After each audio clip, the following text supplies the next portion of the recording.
Ladies and gentlemen, welcome to Monday Night's Voltage. If 2K was one song earlier, we could have started this thing with Kit Wilson. We could have started this whole thing with Kit Wilson, and it would have been so hilarious. Anyways, how y'all doing? We got Ace. We got Polka. We got Dusk. We got Leia. We got everybody chilling in the background. How y'all doing today? It's time for another edition of Voltage. I, as well as the GM, have had so many things to go through this week. So many things to go through. Hippo, how you doing, man? Welcome on in. There's been so many things I've had to get through this week. There's so many things the GM's had to get through this week. It's been a pain in the butt. But hopefully things are going to be fine this time around. Fingers crossed that I have not just jinxed it. Intercontinental Champion opening also here. Welcome on in. And one of the things we had to deal with. Splendid. How you doing, man? Welcome on in. Moon also in here as well, doing somewhat good. Fair enough. Was good, but 50-50 lot. Dang. Dang. Unfortunate turn of events.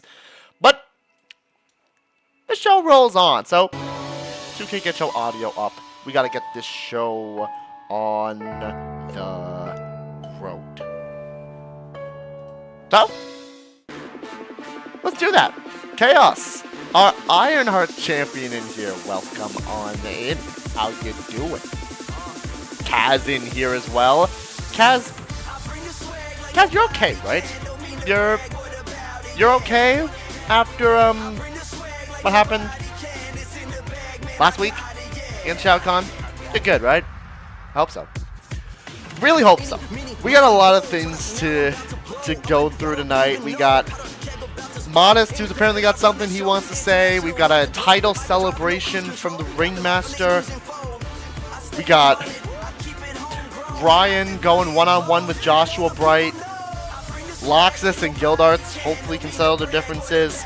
We got the tag team matches. We got a women's championship match in the main event of the evening tonight. But of course, we started off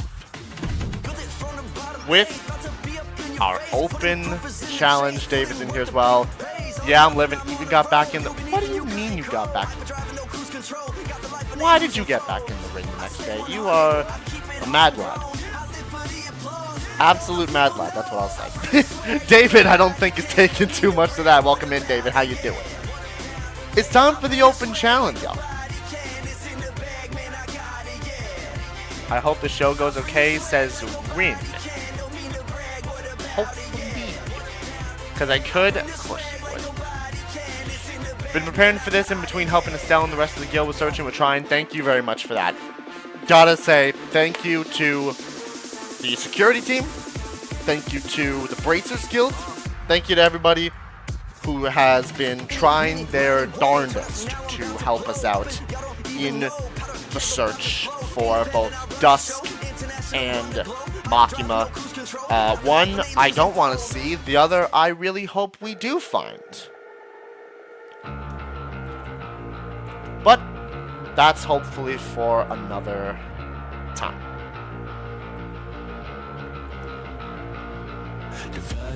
Septiplier and MatPat.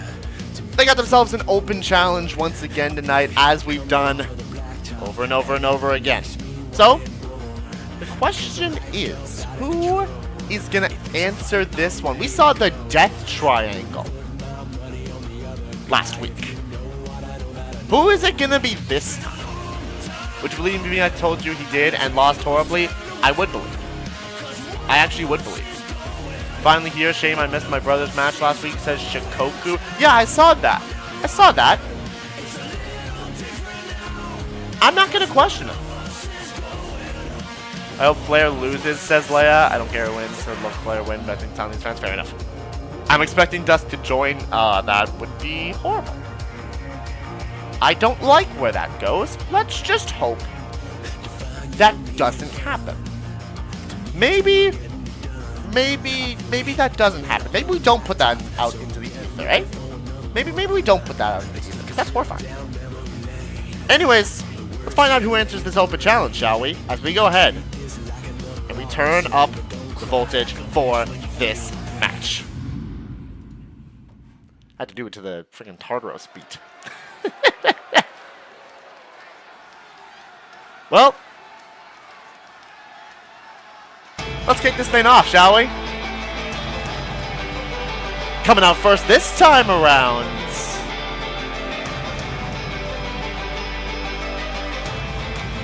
It is the partner of Jacksepticeye and Markiplier, Septiplier, a man who's been showing up and showing out. It's MatPat.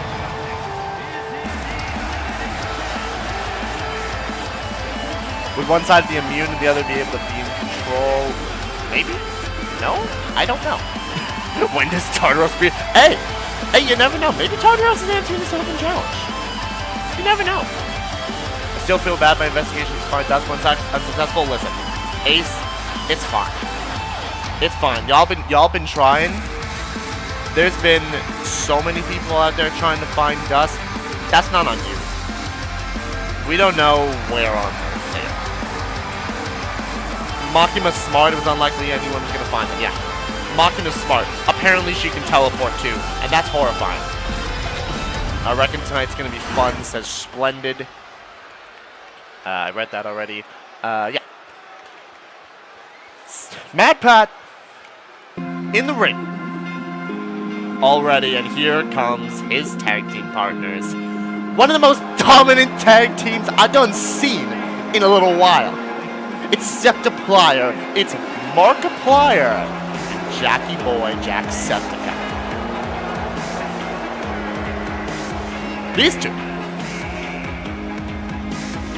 Man, I tell you, if there is any team that I could actually conjure up to think of a possibility of beating the Tyrant Syndicate for the Tag Team Championships, it's these two right here. These two have been on a roll. Jack and Mark, as well as MatPat, on a roll. Who knows what else these three are capable of? I would feel confident sending these guys after the Tyrant Syndicate because of how good they have been. But that's not about right now. It's not about the Tyrant Syndicate. It's about finding out who answers this open challenge. So let's find out, shall we? Moon? That's not Moon. That's not Moon! Hey, that ain't Moon Mage. I'll tell you what, that sure ain't Moon Mage. That's a man who Moon Mage kind of respects a ton. That's the phenomenal one. Is AJ Styles. A man. Yeah, it's actually AJ Styles, yeah. It's actually AJ Styles.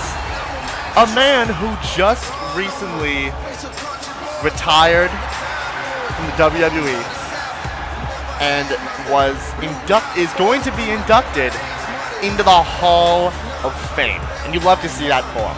My mood just skyrocketed. Oh yeah. AJ Styles. Yeah, AJ Styles did retire. He retired from the WWE. Man did not retire elsewhere. So he's here. Maybe for one last time. AJ Styles is here. Who else is he teaming up with, though? Okay, I think I see the pattern. I think I see the pattern. I think I see the theme going on here with the opponents for Septiplier and MatPat. The Prince, Finn Balor, is here. If it's going where I think this is going, oh boy, this is gonna be good. Finn Balor, the original leader, Balor Club, is in the building. The Balor Club is here in the GWE. With AJ Styles, a man he's got so much history with in WWE, in Japan, in everywhere. I probably should have figured it was gonna be him. Is it Cody? Is it Tama? Or is it someone else? Here we go indeed. Bullet Clubs have amazing wrestlers leading the helm over the years. They sure have. the original leader of Bullet Club, Finn Balor, the man who then succeeded him in AJ Styles. And I think I know where this is going. If my intuition is correct, then the third man teaming up with these two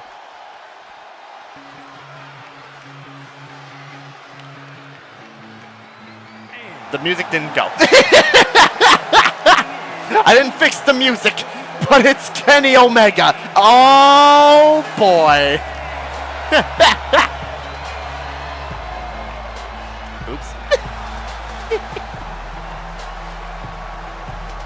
It sure is Bullet Club for life.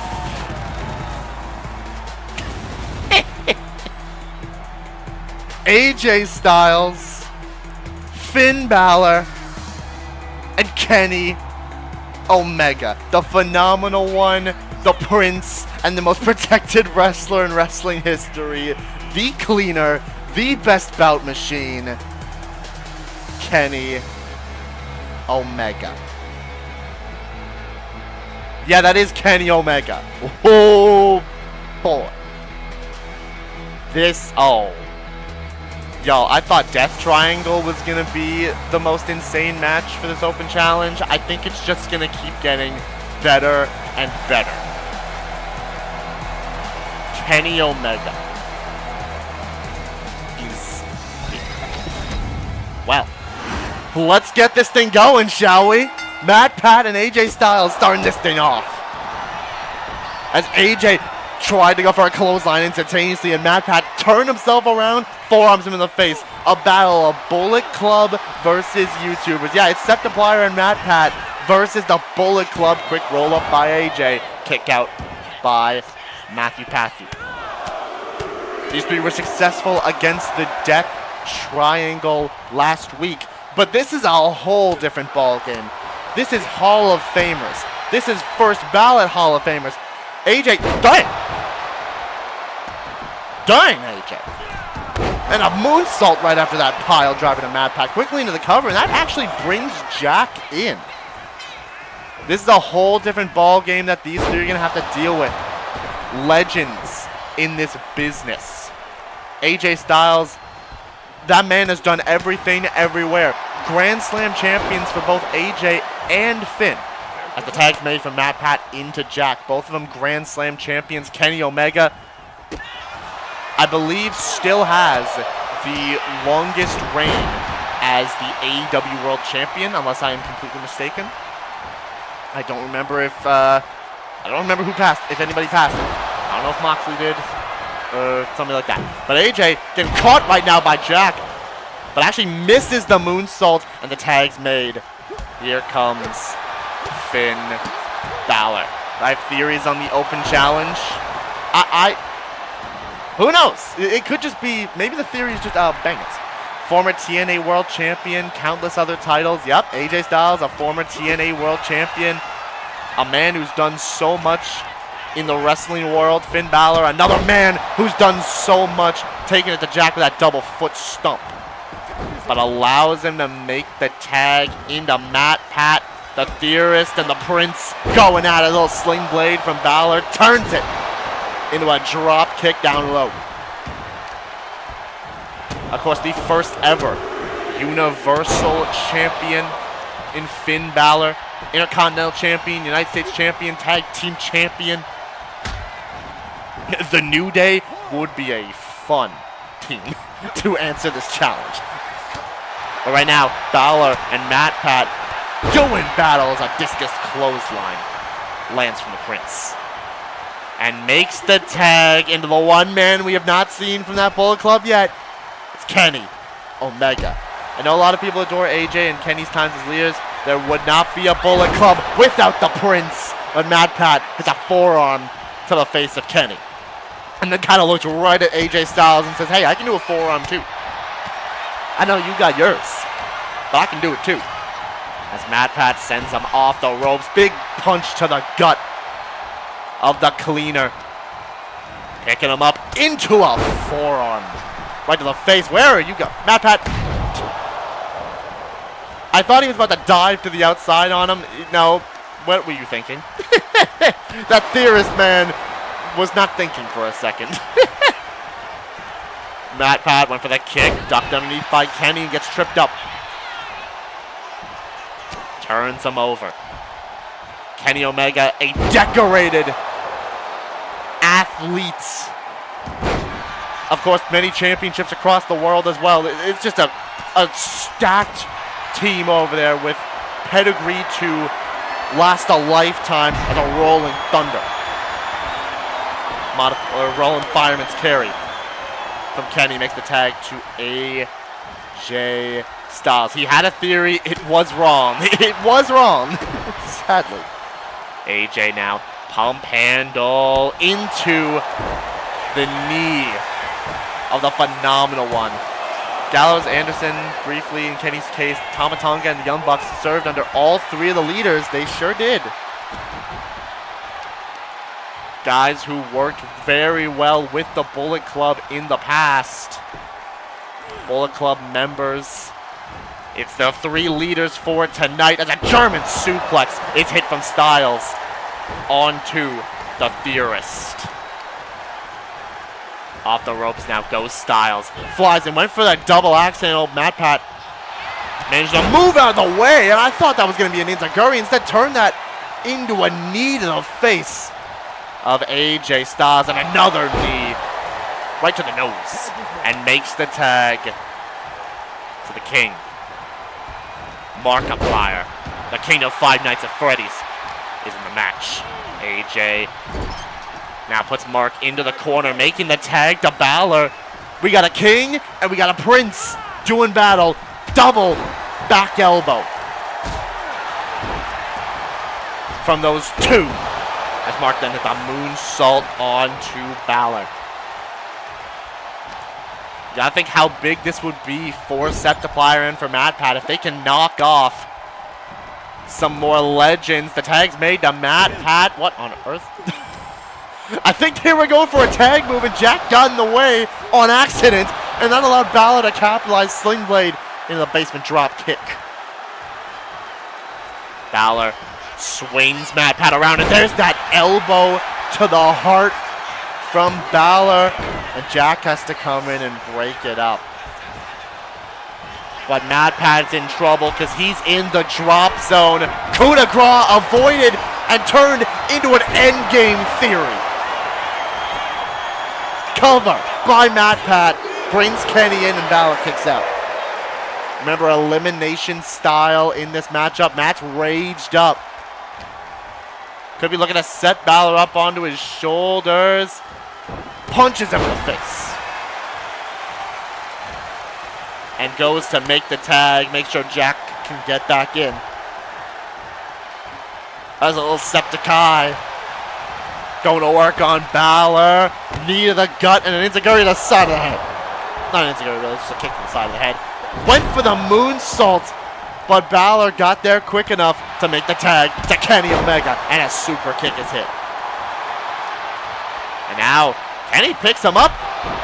Little miniature V-trigger from the ground to Jackaboy. Spinning uppercut from Jack, hoisting the cleaner back up on his feet and sends him back into YouTuber territory. Makes the tag once again to MatPat up on the shoulders. Low avalancher assisted white noise from the Irishman and the Theorist. I think MatPat might have been looking for the finisher, and Kenny looked for the V-trigger. MatPat caught him and looking for that algorithm theory. Locks it in deep, grapes binds the legs, and AJ has to come in, but Kenny still fought out of it anyways. Finn, in theory, is the one with the least amount of prep time. He did just get done fighting CM Punk a couple nights ago at the Elimination Chamber. But if anybody's going to be able to hold it up, it's Kenny Omega. Knee to the face again of MatPat. Has that finisher built up and could be looking to... I thought he was going to go make the tag. Instead, he's looking to hit it, but MatPat reversed the attempt at a one-winged angel and makes the tag to Mark, saying, I gotta get out of there. If I was hit by that, that could have been the end of me. Big boot from Marky Moo. Has a signature built up. Puts him back in the corner, and Jack with a little shot to the back of Omega's head. Counters him. Kenny tried to grab him. Mark flies in, knee to the face, dropped him down onto it. Sits him up. Could be signaling to go off the ropes here. Big boot again, the one-winged angel. Arguably, yeah, one of the most protected finishers in all of wrestling. Goodness! Mark! The little King's beheading to Kenny, and that man turned him inside out and picks him up. Suplex. Delivered to Omega and makes the tag to AJ Styles. Yeah, goodness. He knocked him clean out with that one. AJ rolls him through and grabs the leg of that calf crusher. But Mark right out of it. Goes off the ropes. AJ tried to stop him. Counters and hits a knee right to the face and a moonsault. Right afterwards, Mark's trying to turn this thing around. Rages up to give himself not one, but two finishers. Tried to put him in the corner. Countered by Styles. Kick to the leg. And now goes back into the... No, doesn't go back to make the tag. Looking to line him up instead here. Running in. Big clothesline to Markiplier. As AJ has a finisher built up, but takes him down with a little combo. And now sets up a move that Moon knows all too well. Sets up, pops him up. Styles clash. Cover. MatPat breaks it up. Mark back up on his feet. Trying to use that to his advantage, but AJ gets there just a tad bit quicker. Puts him in the corner. Does Mark. Puts him up on the top. And springboards in, super kick to Styles, and it busted him open. The crowd in unison chanting, "This is awesome," and it sure is awesome. As Mark trying to stun AJ. Very close to doing so, but couldn't quite get the chance. Makes the tag to Balor. And the Prince is back into this one once again. Double back body drop to Mark. Love it. AJ is my personal GOAT. It was easy for me to adapt to his moves when I got my powers. Oh yeah. He's if you're gonna follow anybody, if you're gonna match the style of anybody, AJ's the one to do it. But Finn could be getting caught, and he's going viral. As Septiplier connect with it. Quickly into the cover, but AJ quickly in to break that one up. But I want y'all to keep in mind that the YouTubers kind of have everything right now. Jack's got a signature. Mark's got a finisher. MatPat's got a finisher. This could be bad news for the Bullet Club right about now. As Jack calling Balor up to his feet. Goes into the corner here. Tried to go for a corner Septiplier punch, but Balor moved out of the way just slightly to avoid it. And a code breaker from Balor. Yeah, Randy's also close. Not gonna lie, yeah, Randy is close as well. Tag made. Here comes AJ. Rages up as well. And I think he tried to immediately go for that Styles Clash. I think he tried to go for that Styles Clash instantaneously. But Jack was able to get to him a little bit quicker and making the tag to Mark. And we know what they like to do about now. Super kick from Mark, and that turns them right around into position. Hooks the arms, and a little pedigree from Jackabor. And now Bull tried to go for a moonsault to the back of Styles. But to no avail, and could have been looking for that Styles Clash again. Mark stopping that one. Clotheslines him and stuns him. Mark's got a finisher and might just have a signature as well. Has that built up. goes to the middle ropes. And a knee drop to AJ and makes the tag back into Jack. This has been, listen, this has been an absolutely incredible contest to already start this thing off. Cover on AJ. Kick out of 2, Styles survives. AJ the one taking the most damage out of the Bullet Club members. Kenny is basically fresh. Tag is made though. Mark's in. Double team from these two and an assisted neck breaker. There are a lot of good legends. Absolutely has been an awesome matchup. Cover. AJ kicked out at 1? I know it took a second, but that man kicked out at 1? Okay. Listen, this is AJ Styles we're talking about here. He knows how much he's got in the tank. He might not have much left in the tank anymore, but he's still looking to put on one last show here tonight. Mark taking him down and now could be looking to go to the corner, but Balor stops him. Knew if AJ was going to get caught with that, it was going to be bad news for the Phenomenal One. Clothesline, tried to send him to the outside. Mark got him, flapjacked him onto the ropes. And there's that inside, tried to turn him inside and out with that lariat again, but AJ was wise to it, countered it, turned it into a German suplex. But Mark with another counter, tried to go off the ropes, stopped him again. Knee avoided, chop block, what a sequence. One of those sequence of reversals there from those two. That's a king and a Phenomenal One for a reason, and the calf crusher's in. But Mark's foot underneath the ropes as AJ looks to set him up for the Styles Clash. Mark's reversed it though into the quick roll-up on AJ. Could we see him? No. Oh, okay, never mind. Only a 1. All right, sure. Knowing Omega's starting to slow down appearance-wise, Finn's considering his future post AJ's retirement, it could be one of the last real times that we see Bullet Club in action. As the tag is made into Jack off the ropes. Big punch to the gut from Septiplier. The counter by Styles. Counter again by Jack.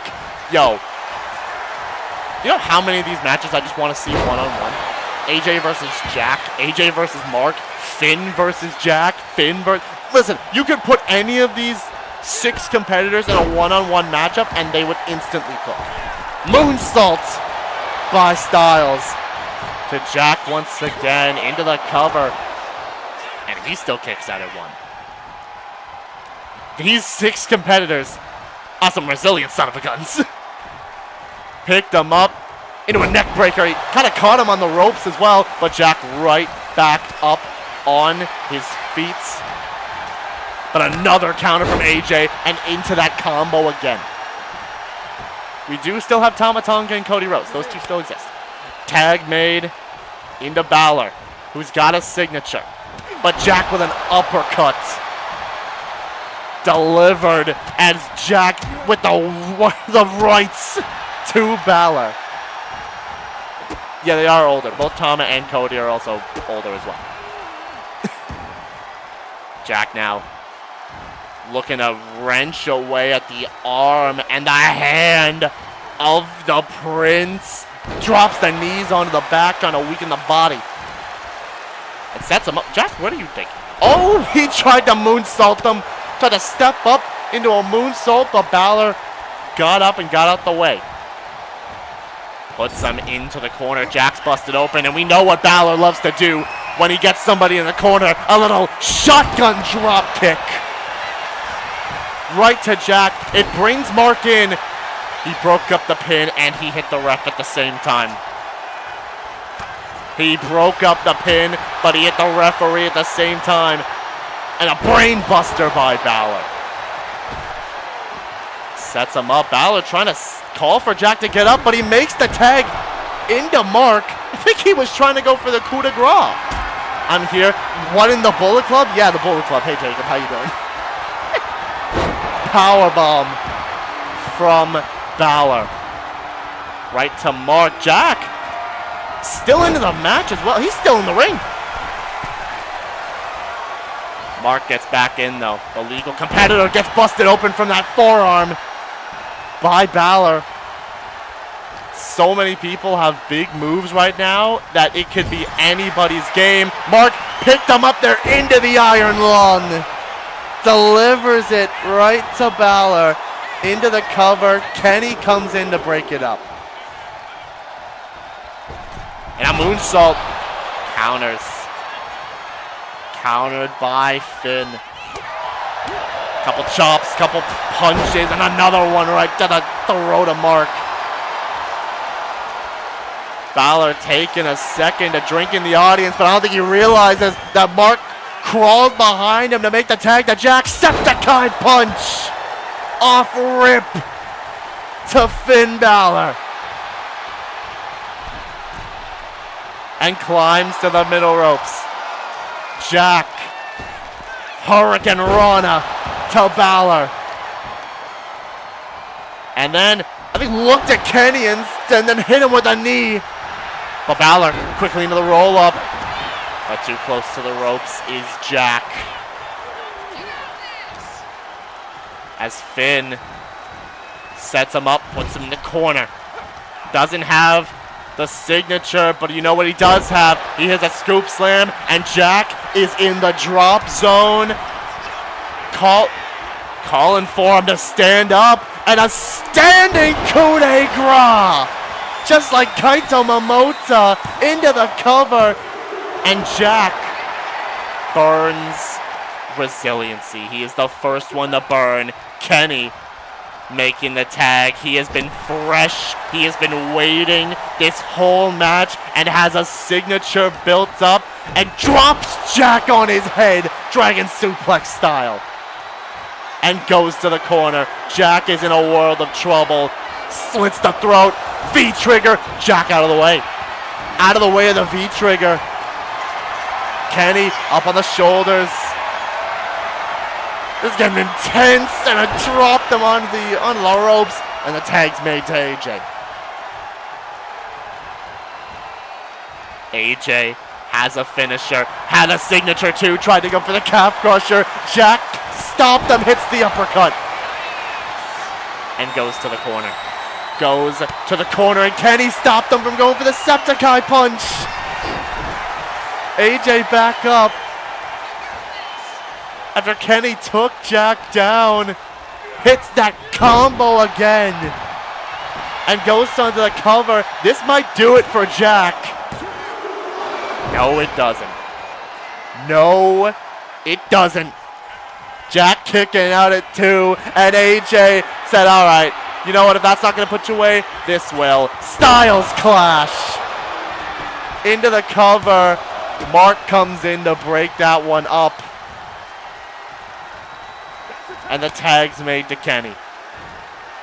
This turned right around in the favor of Bullet Club, but I don't think Jack is going to go down without a fight. He has a signature. He has 2 finishers. But I think Kenny also just built one up. Lifts Jack up on his shoulders. One-winged angel. Cover on Jack. And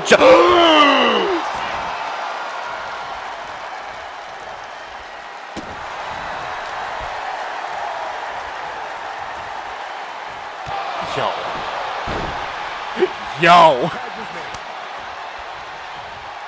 Okay. All right, Jack. This man's got heart.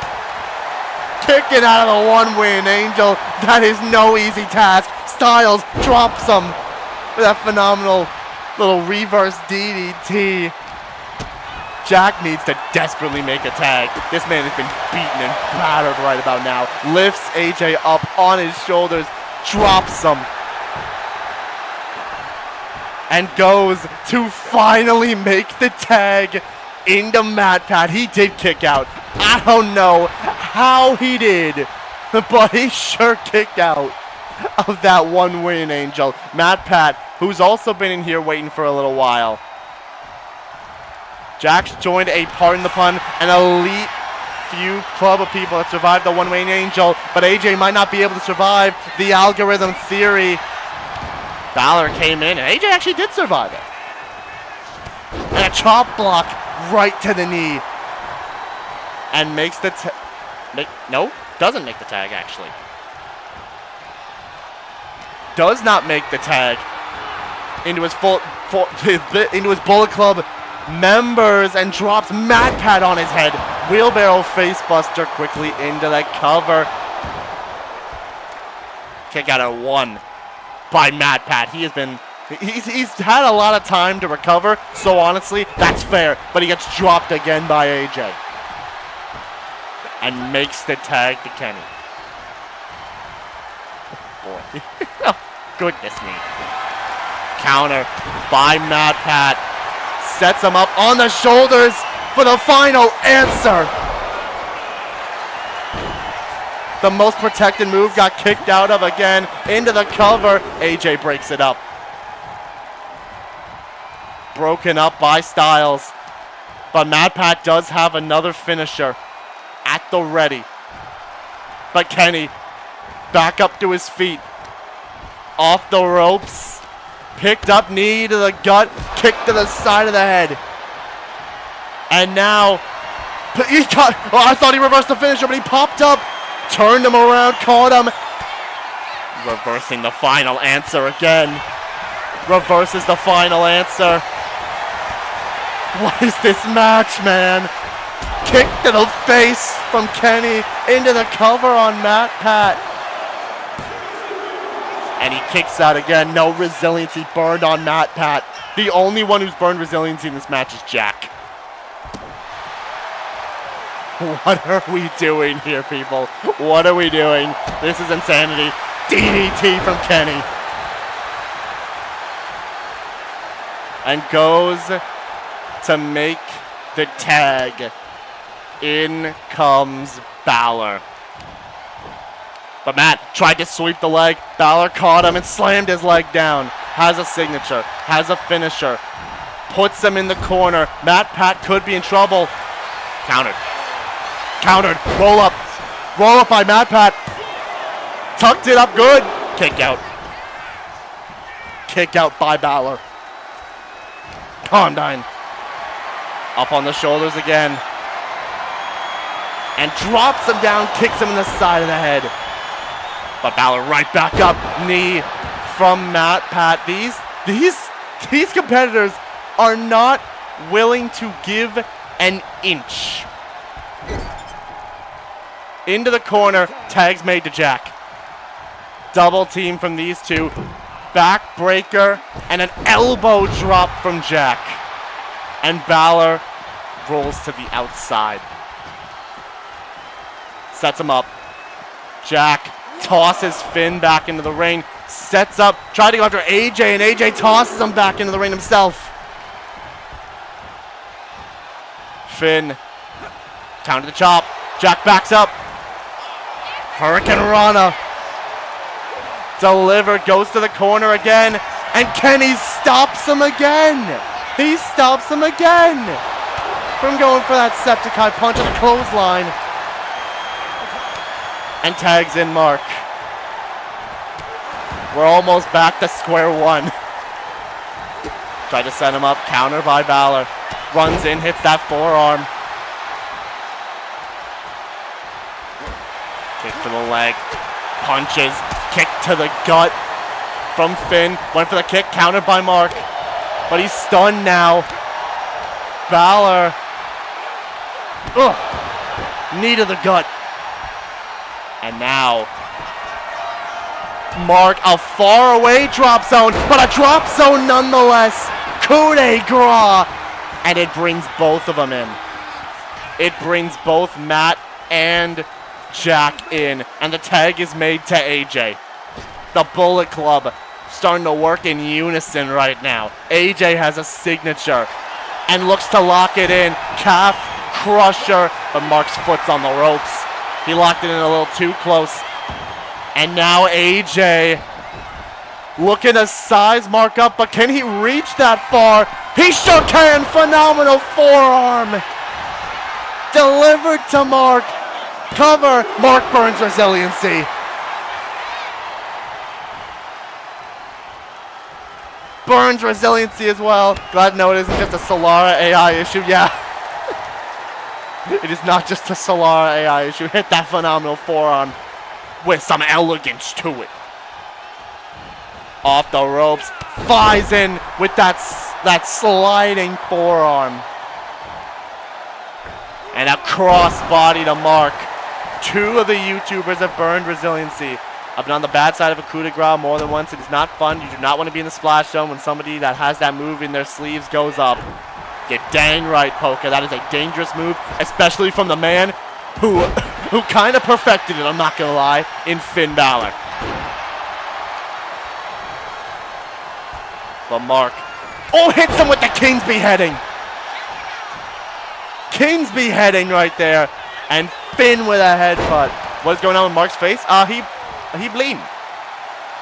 He bleeding. That's what's going on with his face. He bleeding. The blood is going down his face. A lot. Flipped over. Sends him into the corner. Tag to Finn. Off the ropes. Double hip toss and a kick to the front and the back. As Balor does not have anything built up. Oh, what's up with the left side of his face? Maybe it's lighting. I don't know. Goes up top. Doesn't have a coup de grace, but does have a splash. Looking like Two-Face over there. I don't know. Maybe it's just the lighting. Turns him over. Turns him around and hits that elbow again. Picks him up. Doesn't go for the pin. Puts him in the corner. And now trying to look to finish Mark off, but doesn't. But now could be signaling for a 19-16. And I think that might be it for Markiplier in this matchup. It sure is. Mark, the first one, eliminated. And it is not looking good for the YouTubers right now, but brings Kenny in off that moonsault, does MatPat. No! Matt! No! He tried to kick Kenny, and he kicked the ref. Tag made into Kenny, though. Off the ropes. Matt, why? Why would you do that? And a dragon suplex from Omega. Has a signature, has a finisher. Oh, no. Oh, no. Kenny with a Tiger Driver 97. Right to MatPat, who does not have resilient ego. But what? Listen, I know that was a slow count. But what do you mean he kicked out at one? Lifts him up. On the shoulders. One-winged angel. Cover on Matt, and all the YouTubers have burned resiliency. And not a single one of the Bullet Club have. And Matt could be on the verge of taking a second one-winged angel from Kenny Omega. Jack is going to have to do this all on his own because he's been hit with another one. Cover. It's 3 against 1. And Jack rages up, has 3 finishers. But this is not looking good for Jackaboy. This might be, doesn't matter how good Jack is, this might be an insurmountable mountain to climb against these 3. I don't know. We've seen comebacks before, but this one is a tough one. Smart to eliminate Mark. It eliminates the Septiplier's tag finisher. Can he do it? I mean, if there's anyone who can do it, it's Jack. I don't think he's going to be able to do it. But there's a chance. There's always a chance in wrestling. Tosses him away. There are countouts. Remember that. There are countouts in this matchup. Jack could try to play this smart. I've always admired about Bullet Club. They always play to each member's strengths in tag fights. And that's right now what they're doing. They're taking Jack for a ride here. They stunned him on the outside as AJ is going to work. Count of 8. And now AJ locks in the calf crusher on the outside. Count of 10. Jack didn't even tap. Jack didn't even tap on the outside. AJ let it go. He just didn't even tap on the outside. But now, never mind. I thought he was going to go for the count out. AJ did not, but sets him up.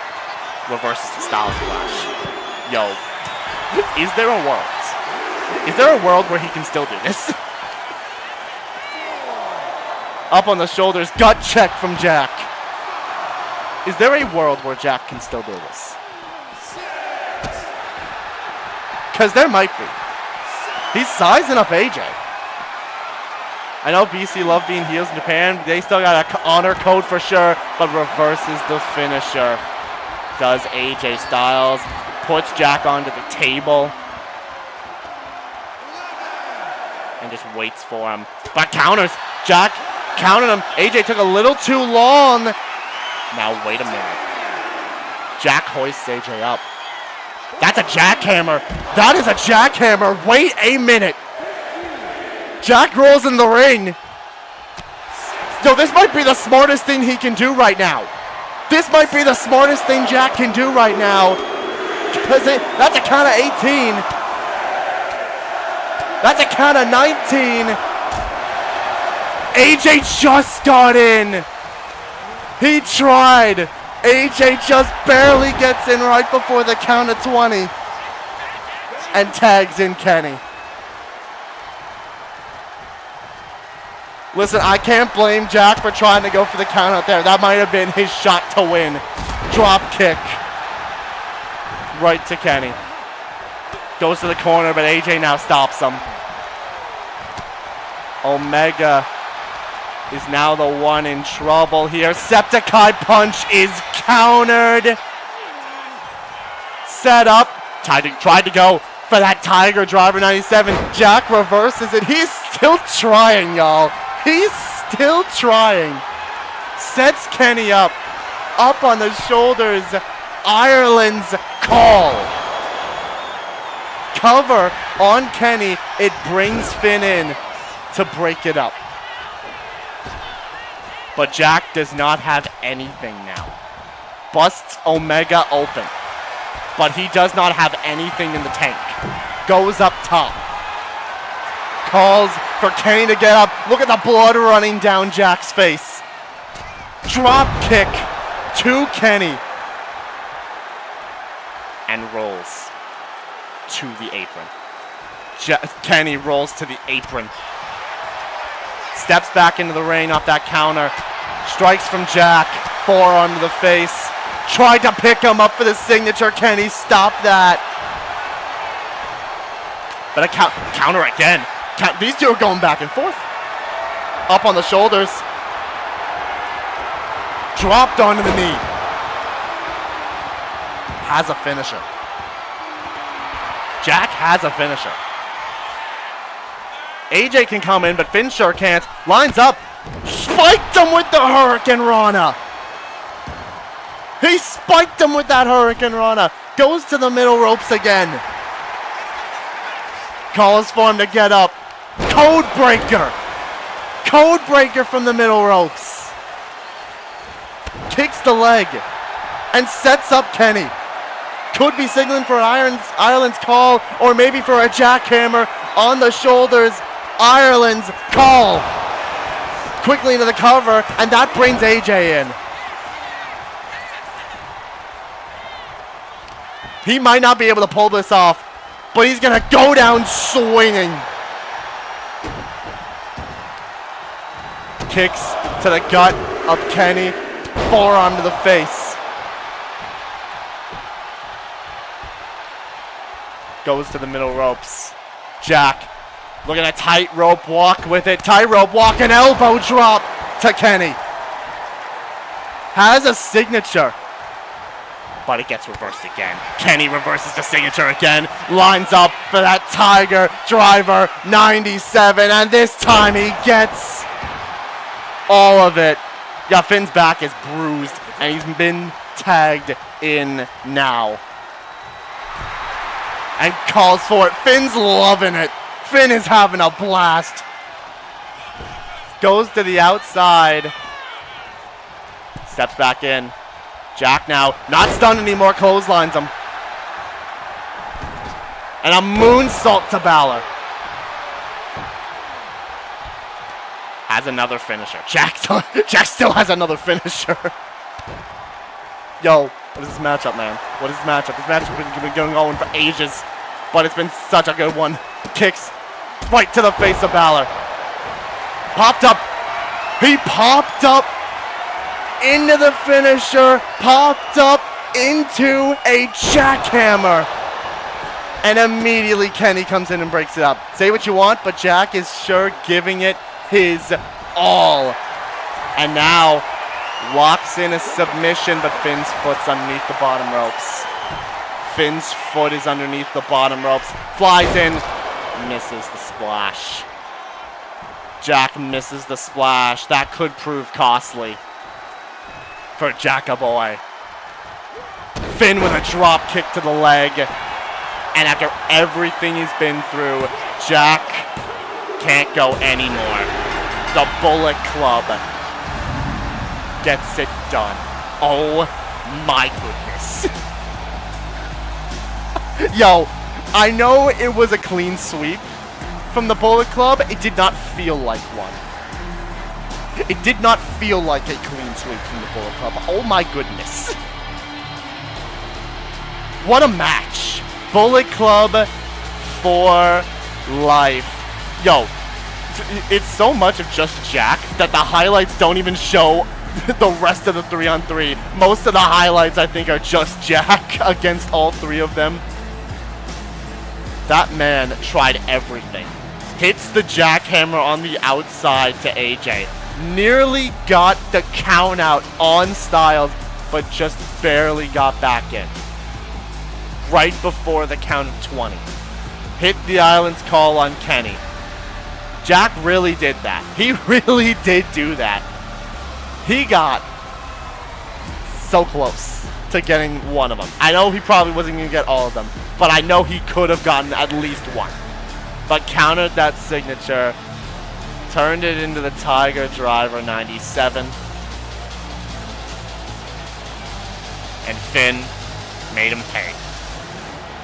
50-50 on the pole. It's the Bullet Club who get it done. And he,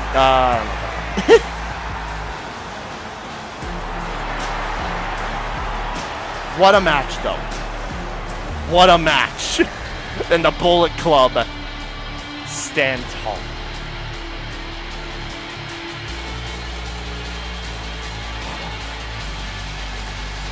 I ain't gonna lie.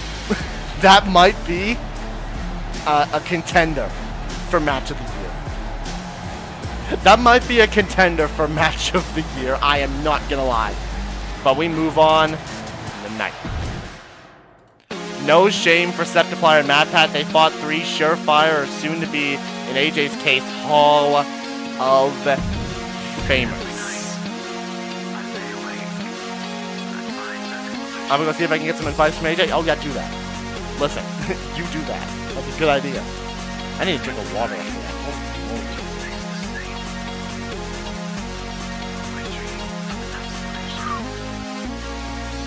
What a matchup. What a match that was. And we are almost an hour in, and that was match one. Anyways, it's now time for hate. It's time for hate. Laxus versus Gildarts. Gildarts turning his back on Laxus. We've yet to get an answer from Gildarts as to why. Lots of people speculating that it could just be regular old fairy tale nonsense, but I don't know, something seems a little more off than that. Tonight, Laxus tried to call him out last week. Gildarts didn't show. So Laxus said, alright, if you are not gonna come out here and explain to me why you did it, I'm gonna beat some sense into you and beat an explanation out of you. And that's why this match is taking place one-on-one. It's Laxus versus Gildarts. Let us find out if we can get the answers from Gildarts and who can pick up this win. Laxus, Gildarts, one-on-one. Let's turn up the voltage for it.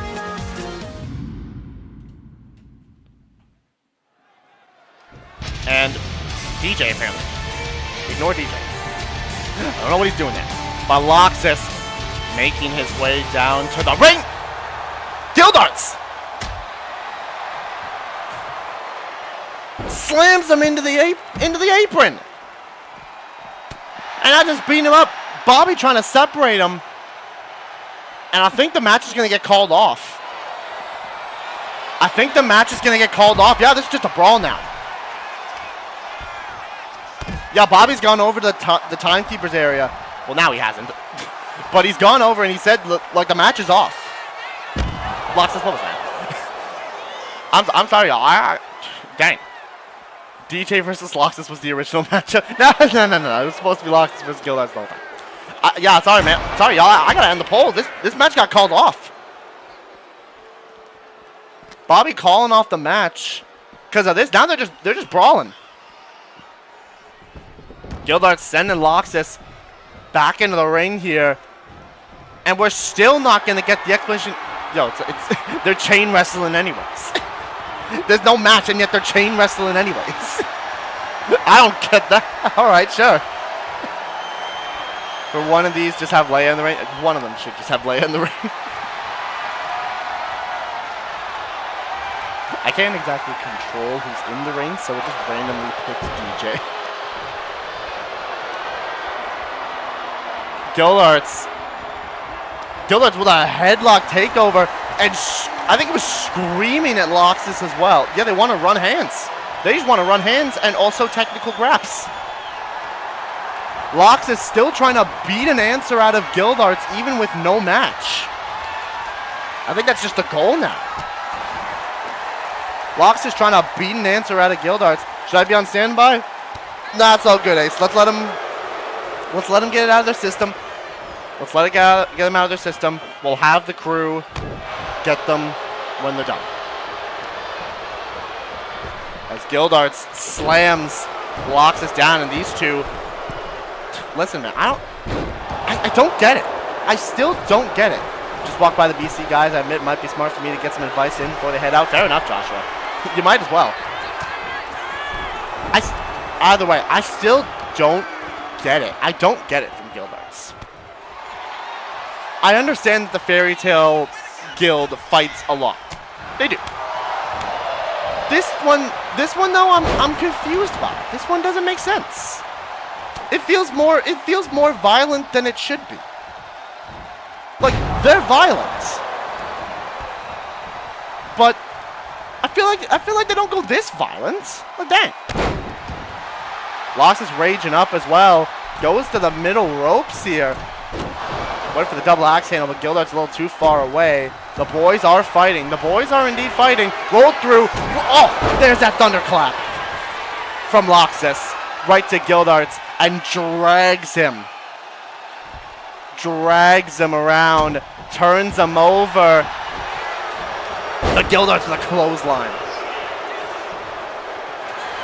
And now, oh no. Gildarts once again with that cataclysm crash. He did this to Laxus when he turned his back on him, and now Gildarts turns him over and just grabbing at the face of Laxus, wrenching him back, screaming at him. This is just a brawl. This is just a brawl. Powerbomb from Gildarts. And sets him up again. Another powerbomb. And now off the ropes. Leg drop. He's just relentless, y'all. He's relentless on him. Goes to the middle ropes again. And a Meteora. Meteora from Gildarts. And now he's saying, you are not going to get an answer out of me for as long as I can. Try to go for the fairy tale ending. Laxus counters it. Countered the fairy tale ending attempt. But Gildarts back up on his feet. Picks him up. Blue Thunder Bomb from Laxus. And now locking it in. Saying, you're going to give me an answer. You're going to give me an answer. But Gildarts refusing. Refusing to give him an answer. Off the ropes. And there's that Guild's pride. Alright. Alright, let's get the security team out there. Let's separate these guys. Let's get him out there. Yeah, Laxus was blindsided from behind and attacked by Gildarts. Fighting between the rivals continued even after the referee called off the match. He just couldn't wait for their big match before getting his hands on his opponent. Let's get the security team out there. Let's separate these guys. I know Laxus is down. Let's get Gildarts out there. Yeah, security's out there. Thank you very much. Yeah, this was a needed cooldown after last match. It sure was. It was a needed cooldown. Nonetheless, now we just move on. Now we move on from that. Thank you, Ace. Much appreciated. Get them to the back. Get Laxus to medical, and get Gildarts out of the building. That's orders from. That's from the GM. That's not just from me. GM has said to get Laxus to medical and get Gildarts out of the building. Like, we can't be having this every single time, y'all. We need answers from this man. We need answers from Gildarts immediately. You know what? You know what? I'm gonna schedule it right now. Oba. I'm gonna schedule it right now. We are going to get an answer from Gildarts next week. Next week we're getting an answer from Gildarts. Whether he likes it or not, we're getting one. All right? That's happening. But right now, yeah, we need an answer. You're right, Carl. We need an answer as to why he's doing this. We're getting one next week. He's not getting out of that one. He's not getting out of it anymore. But now, let's get a different answer. We got a serious answer beforehand. Now let's get an answer from Modest. What's Modest out here to talk about? Well, we'll find out. So, let's find out together. Are you ready? Let's find out. Let's find out what Modest has got to say.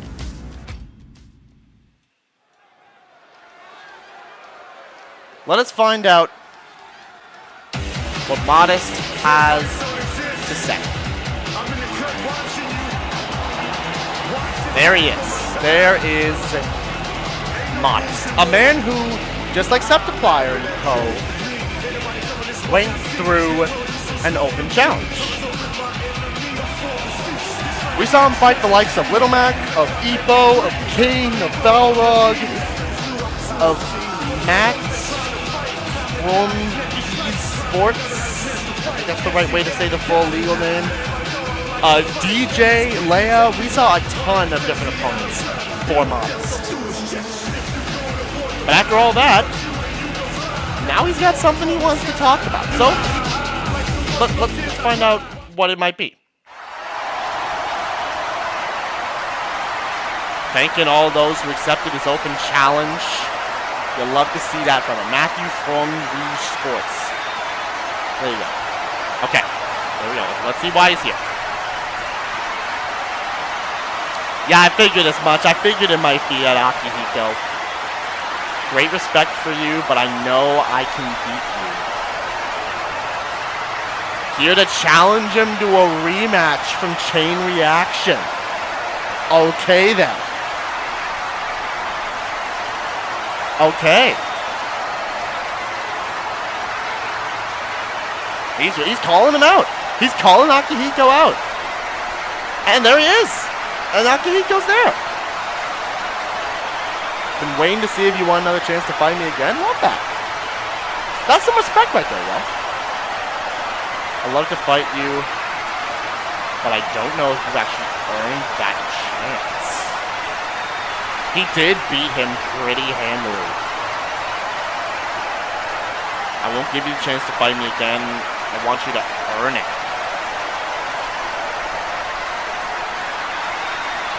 Let's see if you can handle more. The 4 labors of Akihiko. Next 4 weeks, compete against competitors of my choosing. Beat a majority of them, you'll have earned your match against me. Akihiko's laying down the gauntlet for Modest, and the 4 labors are starting tonight. Okay. Modest is ready. I think we're going to get it right now. We're going to get it right now. Who's he got first? Okay. That's Persona music, which is in line with Akihiko. Chie? Yukiko? Something like that? Maybe. No, it's not! That's not Chie, and that's not Yukiko! That ain't even... We laboring people. Yeah, we are laboring people, but that's not in them. It's you! It's you, Narukami! Okay, then.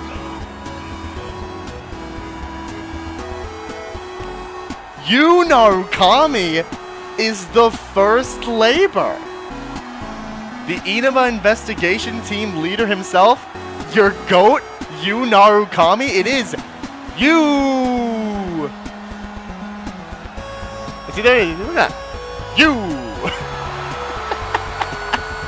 You, Narukami, answering, I guess, is Akihiko's first pick in the labors of Akihiko. So, I guess for Modest, if it's 4 weeks, 4 different competitors, he wins half of those matches, and he'll earn the chance against Akihiko. Okay, then. Well, let's find out then, y'all. Modest, you, Narukami. Can Modest get his first win of the 4 labors of Akihiko? Let's do it. And they lock up immediately out the gate. I don't think Modest was expecting having to go through a challenge like this. But if I know him, as he said, he's ready to bring it on. It makes sense Akihiko picked another Persona user. I think that might be... Yeah, that's honestly fair. That's honestly fair. It might be something that he does. Probably trusts Persona users the most. Wouldn't be shocked. But Modest right now, headlock onto you. And knees him right in the head. I should get some investigation tips from that team. Yeah, maybe. Might be a good idea. You can find like Chie or Yukiko or something like that backstage. I've heard that they're somewhere. I don't know. Modest going up top quickly, hits that moonsault. We know he likes to sometimes go up there to hit that moonsault kick out of 1 though from you, Narukami. You making his own debut tonight. Little chain wrestling. Modest just pushed him away. Counter there and a forearm combo from you. Goes to the middle ropes, does Modest, but you pulls him down. And a little from the bottom rope hits that moonsault. Quickly into the cover. Kick out of 1 by Modest. Modest gonna have to earn the chance to fight Akihiko again. And I mean, you know, 4 weeks from now, that's interesting. I'll say that for sure. From what I've been told by the GM, 4 weeks from now, that's very interesting timing from Akihiko. But I counted. Modest landed on his feet. First off, that was a cool sequence. Modest landed on his feet from that German suplex. I always was fascinated by the different persona summoning methods. Obviously, the thieves live their personas with the outfits. But the fact the Inaba investigation team, yeah, they summon them through their cards, which is very interesting. But this time, you hits that German suplex. Modest not landing on his feet this time around. As you drop kick to Modest. Goes off, and this time hits a moonsault from the top of those ropes. Modest right back up, though, countering as you try to put him in the corner, gets those elbows up. As Modest knows he's going to have to fight with everything he has like he's always done. One of the more active competitors in the GWE. Modest has been through it all. Fought in the tournament to become the Intercontinental Champion, the first ever Intercontinental Champion. Made it through some tough fights and got all the way to Akihiko before falling short. The former Intercontinental Champion, after losing it to opening at full throttle, as you, with the power, and drops him with like a T-bone suplex right to Modest. Kick out at 2. I describe how Akihiko and C summon theirs, but YouTube might get funny ideas. Yeah, fair. And now you sets up Modest. He's looking to hit him with the truth. Knee right to the face of Modest, quickly into the cover, and Modest is the first to burn resiliency. And that is not what you want to see if you are a Modest fan. The Evoker is a strange method. Yeah, B4 in the TV is also fun. Says Chaos. Meteora from the middle ropes from you. Modest in a world of trouble against you. You can't handle the truth. He hit him with the truth.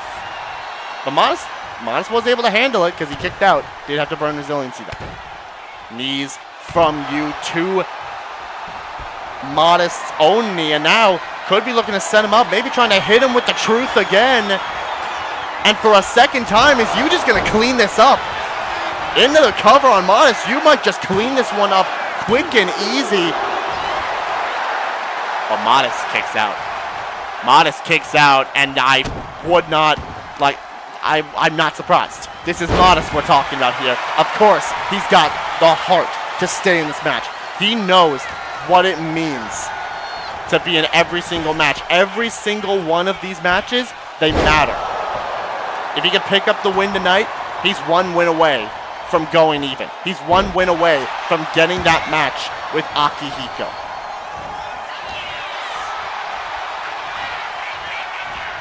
Puts him on the ropes and rages up, but sent to the outside goes Modest at the hands of you, Narukami. And now you sends him back into the ring, climbs up top. Sometimes you gotta reach out for the truth and turn it back around, says Kaz as you climbing up top here. Hits that drop kick, a missile drop kick to Modest. And stomps on the arm. You being picked by Akihiko to fight against Modest. He knows how much it means to him, but right now Modest could be looking to knock his lights out. Quiet Riot. Right to you.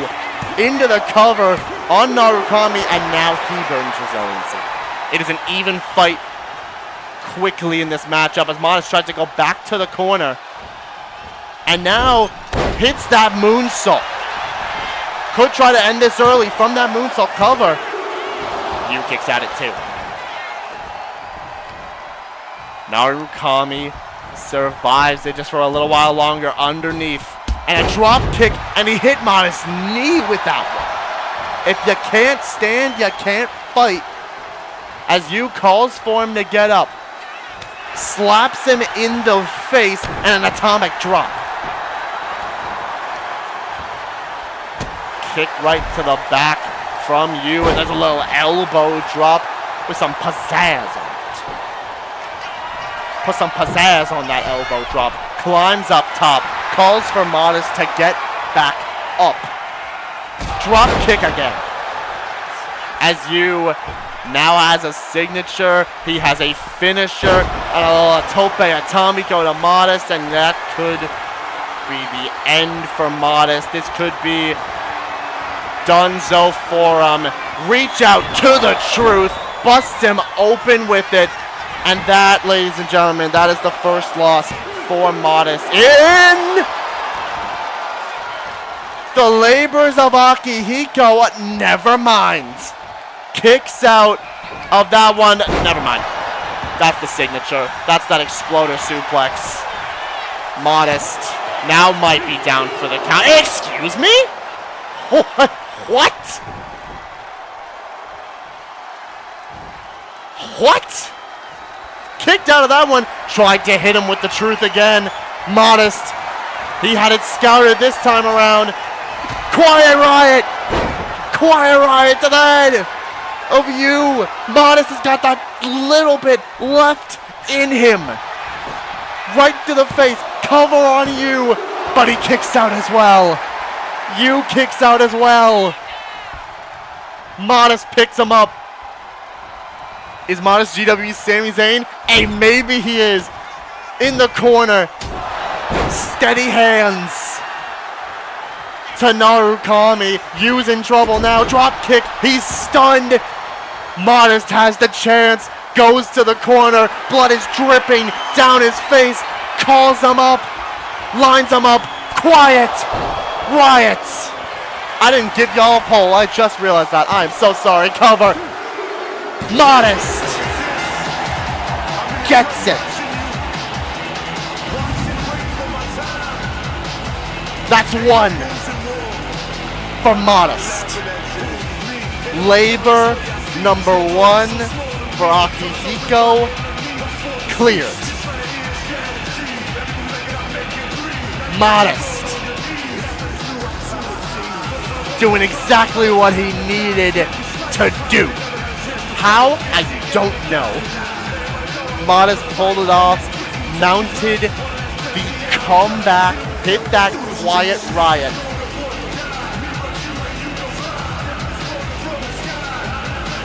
And it got so close. You hit him with the truth, but Modest barely rolled the shoulder up. And when we thought that it was over, you then hits him with that signature and said, this time it's over. But he still kicked out. Modest is him. He might be. Imagine Akihiko's thinking who to fight Modest next carefully. Oh yeah, if you gave him the fight of a lifetime. Modest put his all into that one. But he got it done. Modest beats you. Clears the first labor. Akihiko, you're gonna have to be ready for this. Because if Modest wins one more, he will fight. He'll get that matchup. Congratulations to Modest. I think Modest proved it. He proved it for sure. But he's still got more to do. He's still got more to do before he can say that he has that shot. But congratulations to Modest. Without. Wow. Modest might be my favorite non-Splendid Splendid Line member. Agreed. We move on from that. Oh my goodness. Congratulations to Modest.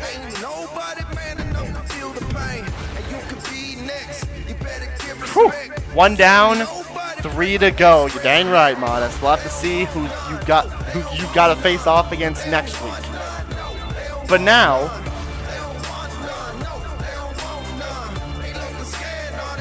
it's time for this matchup. We all want to go big, then say that.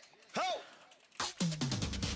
It is Miyu Iruma one-on-one with Stephanie Vaquer. Vaquer, who just competed in side of the Elimination Chamber for the Women's Championship did not get to get that championship, got eliminated by somebody who has a bit of a problem with Stephanie Vaquer in the form of Moonmage. Exacted some revenge at the chamber, eliminated Stephanie Vaquer from it, before ultimately not able to get it done herself. Instead, it got done by Chun-Li, who will be fighting in our main event tonight. It will be Miyu versus Stephanie Vaquer right now. Let's find out who with that move can pick up the win. Let's turn up the voltage for it. Wow. And coming out first, this matchup, it is Miyu Iruma. Miyu, so why? Don't question me. Do not, don't question me. The GM booked this, and this was just something that was gonna happen, apparently. Maybe Miyu wanted to fight Stephanie. I don't know. Maybe wanted to say, you may be the one who does that move, but I do it better or something. I don't know. Miyu, good luck to you. You've been a menace, though. I'm not gonna lie. You've been a little bit of a menace. Kind of been messing with Liliana for a bit of time. Then kind of messed with some other competitors in the chain together gauntlet. Apparently has the backing of one AV from the stuff with Liliana. You know, a lot of things. But Miyu, now going to have to take on, from a Shadow Dragon and from a bunch of other different competitors that she had to face in that gauntlet, to a former champion. Not here, but everywhere else around the world. La Primera Stephanie Vaquer. And Vaquer, I just realized Moon's OC is feuding with these two? Yes. Yes.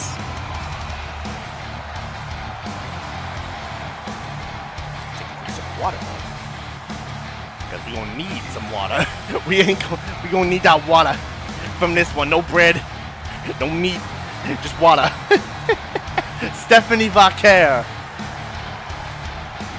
steps into the ring. Also, as I said before, tried to participate in that elimination chamber, and did, and was unsuccessful at capturing the championship. You gotta think though that she still probably has her sights set on that championship, trying to bring some more gold home with her.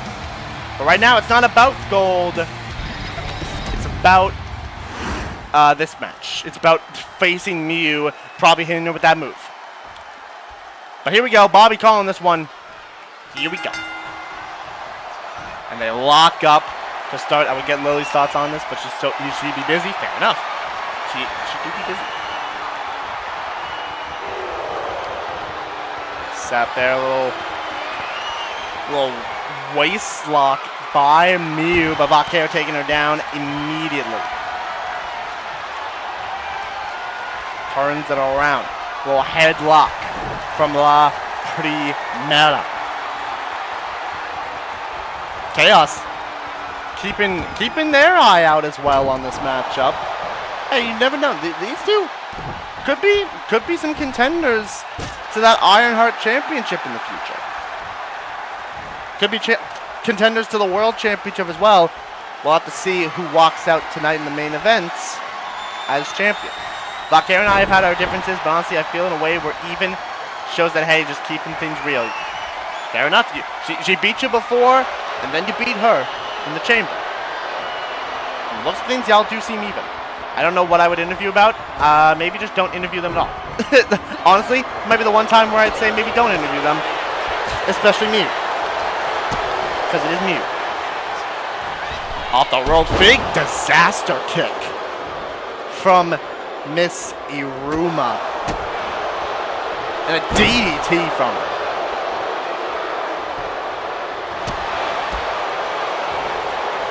And a arm wrench into the Pele kick from Miyu. Off the ropes, underneath, over, and through with the drop kick. And Miss Iruma tried to do the split leg there, but Stephanie out of the way. That had to hurt for Miyu. Now goes to the outside after that into Guri. Flies in, a little tope, a Tommy go. And rolls to the outside, so does Stephanie.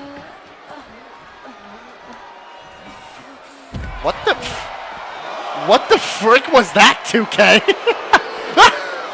2K! What? Y'all, I ain't never. What was that?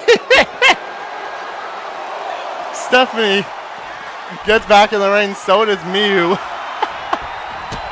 And the kicks from Miss Iruma. Kick to the side of the head of Vaquer.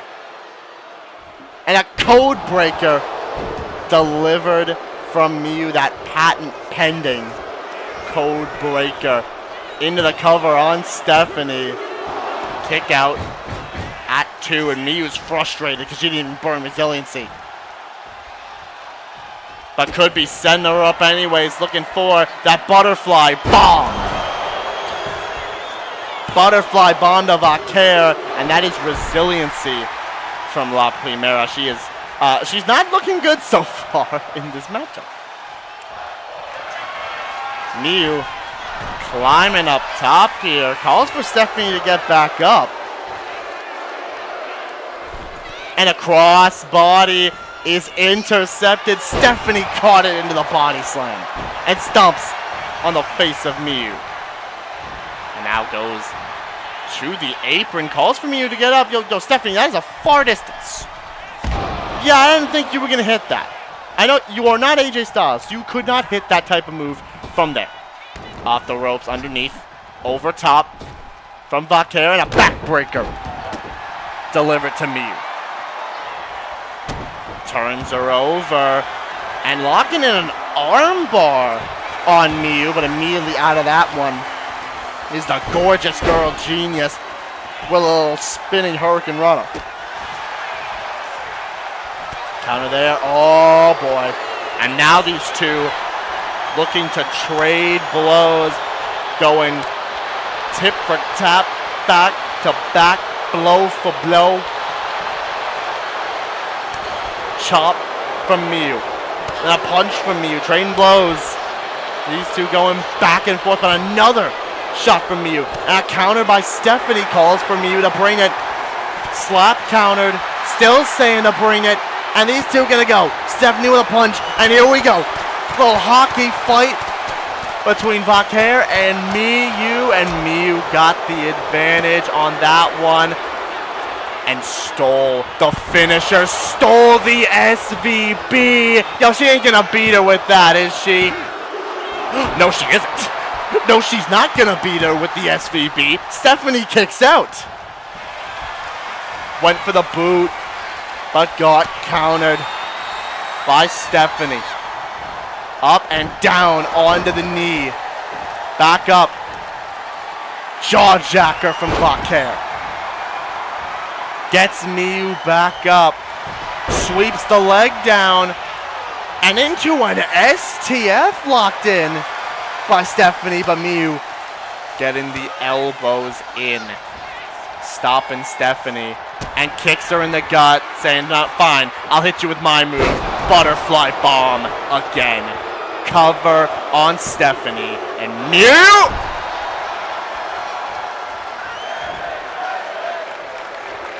The blood is pouring down Miyu's face, but more importantly, how did Stephanie kick out of that?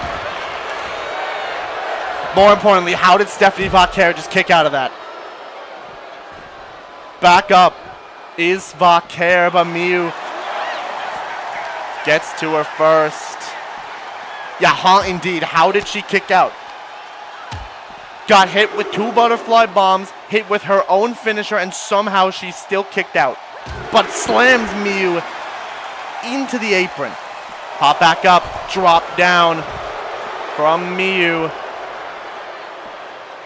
Count of not 5 just yet.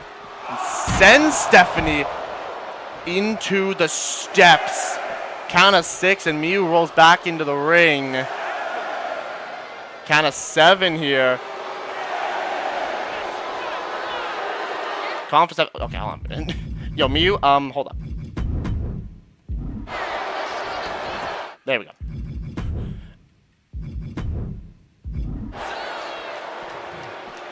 Yo, what's good, DJ? Welcome on in, man. How you doing? Miyu resetting the count and now going right back after Vaquer with a little combo and a drop kick delivered.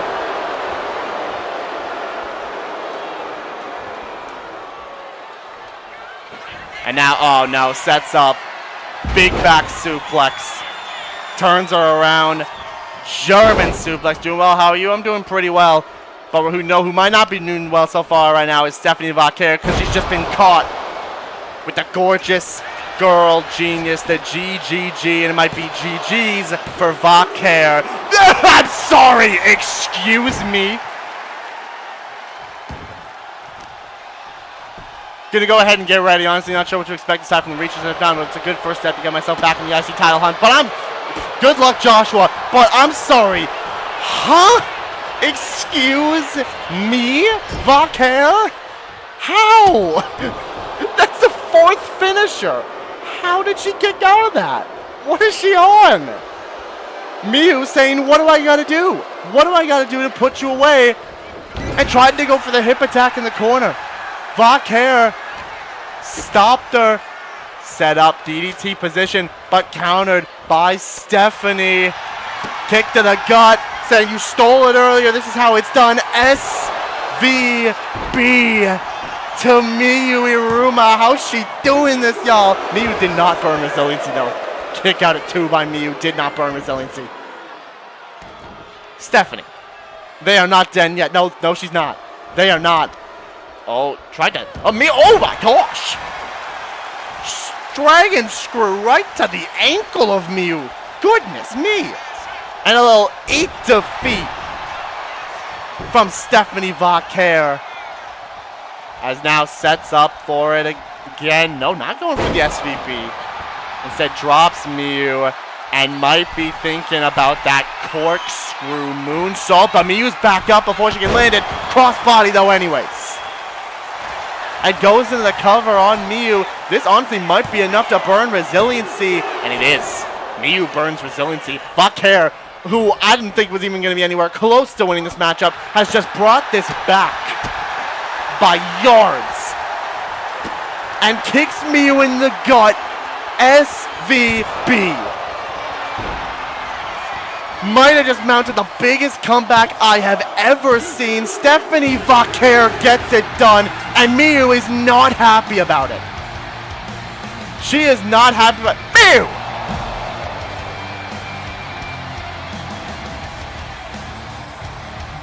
Miyu! Why did you hit Bobby? There's no need for that.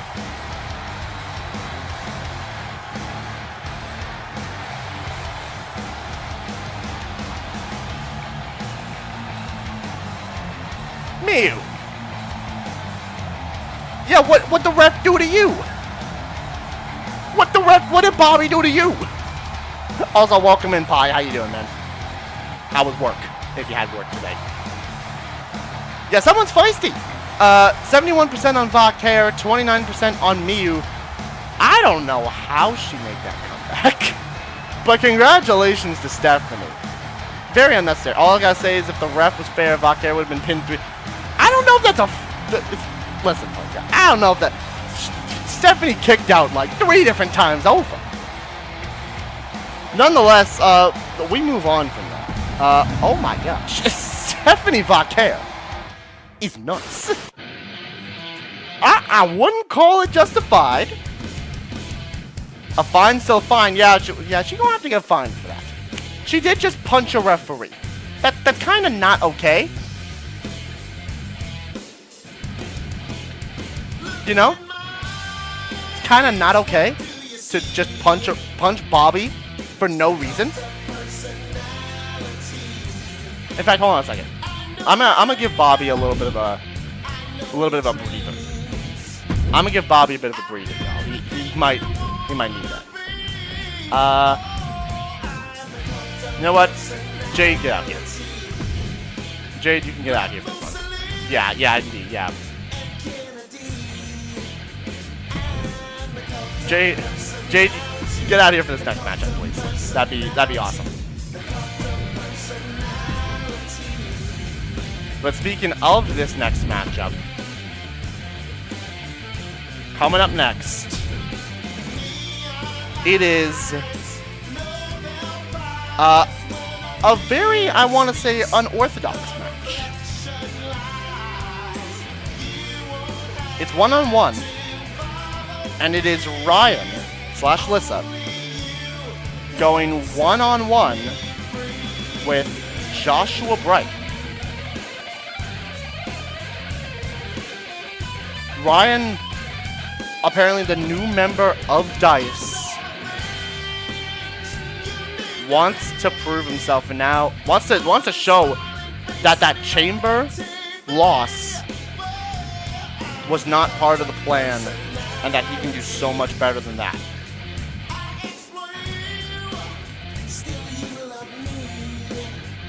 The Ghost, in my opinion, a future champion, says Moon. Maybe can be that future champion. But right now, he has to go through Joshua Bright. One-on-one. It is Ryan versus Joshua. Let's find out what happens as we turn up the voltage.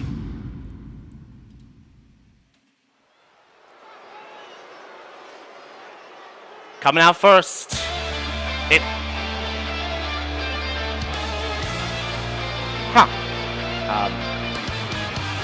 Well, that ain't Ryan's music.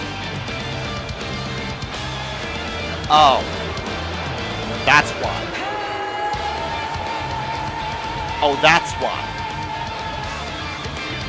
The Ghost versus Joshua. This could get worrisome. Yeah, oh crap. Yeah. Oh. It is the first time we've seen Joshua as well since that loss to Akihiko in the Intercontinental Championship tournament. But, yeah, Ryan's got Kokichi with him. Oh boy. Yikes. That's not... I'll be for real. That's not the greatest thing. Joshua now going to have to deal with this. Looks like the Ghost found a home in DICE goes Marcy. Ryan looking to fight. The music's so unfitting. Yeah, it's so unfitting. I forgot to change it. This is going to be a fight. Is Estelle or Cassius going to be there? I don't think either one of them are in the building tonight.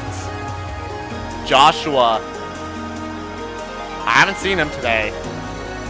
So I think Joshua, yeah, he's going to have to go this alone.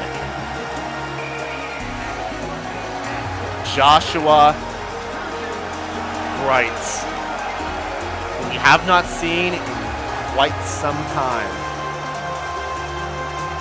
Looking to bounce back from his loss to the former Intercontinental Champion Akihiko Sanada.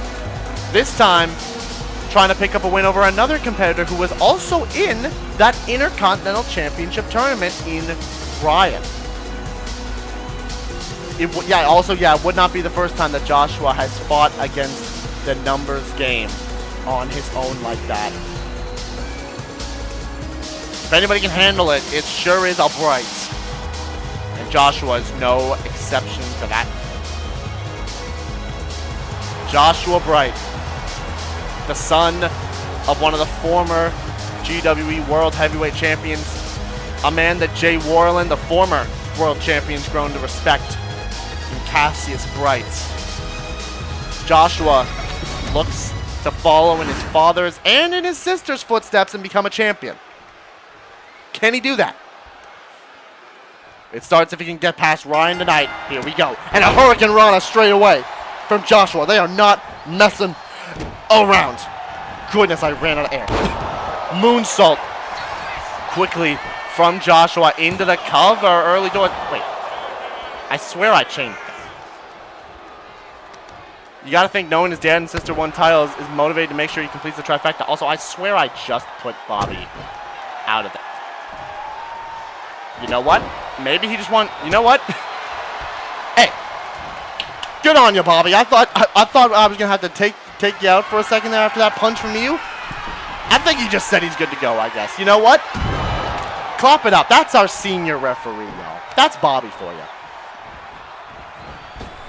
Off the ropes, neck breaker from Joshua Bright, and calls for Ryan to get up, and it's all been Joshua to start this matchup. Drop kick to Ryan.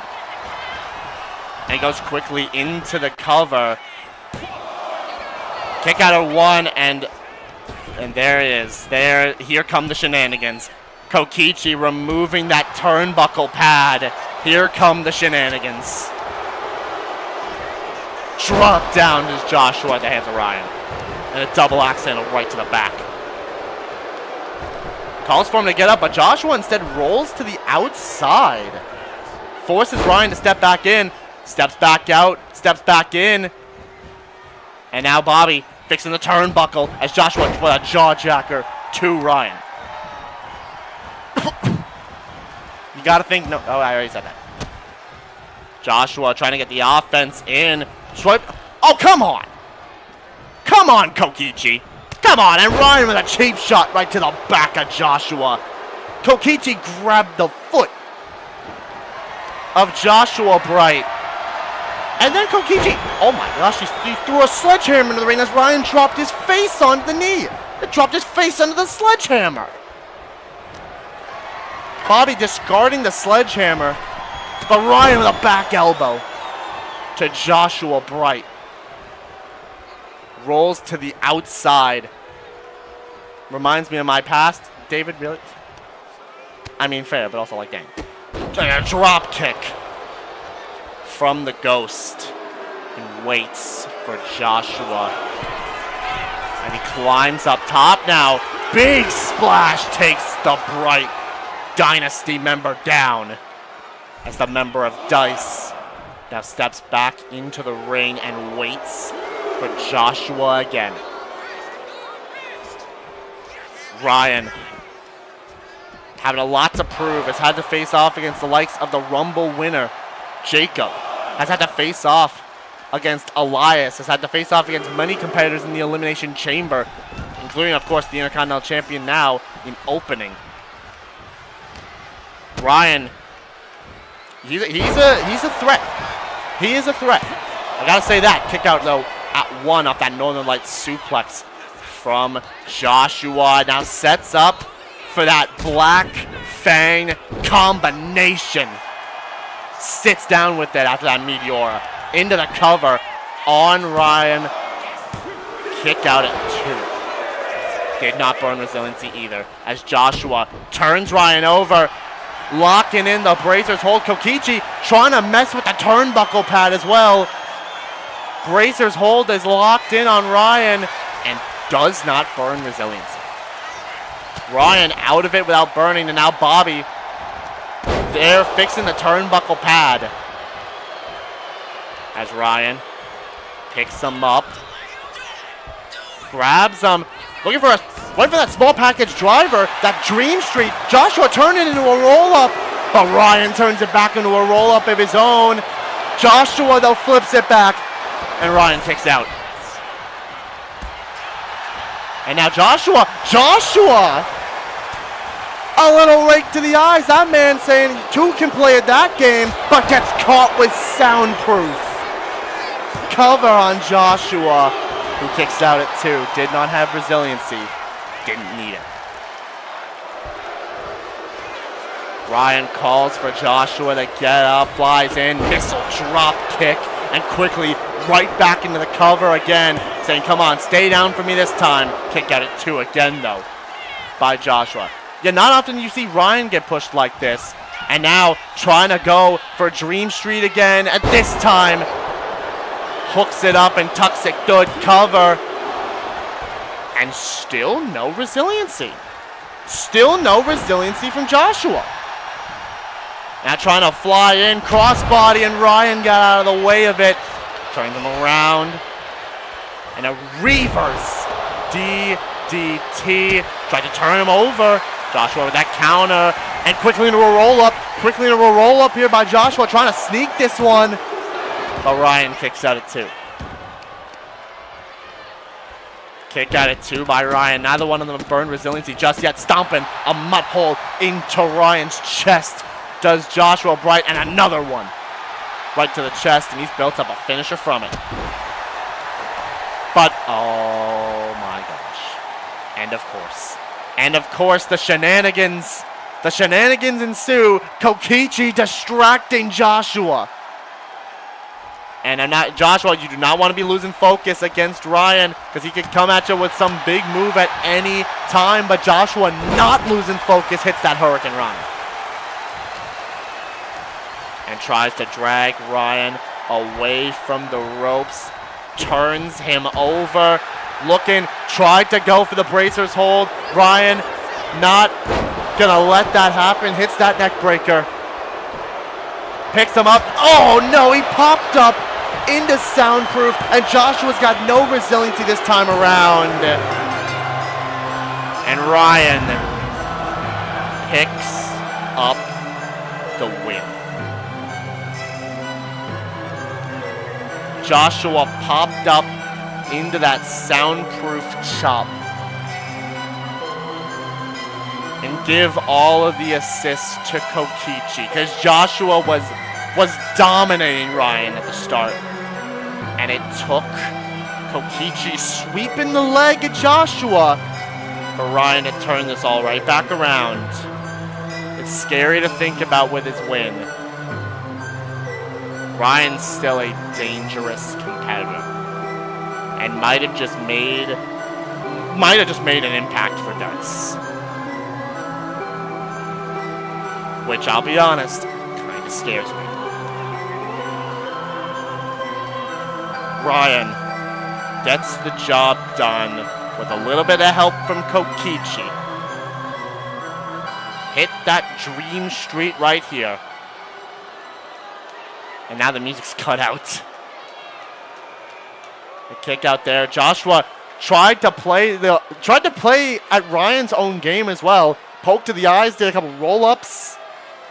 But when Joshua kipped up, he kipped up into that soundproof shot.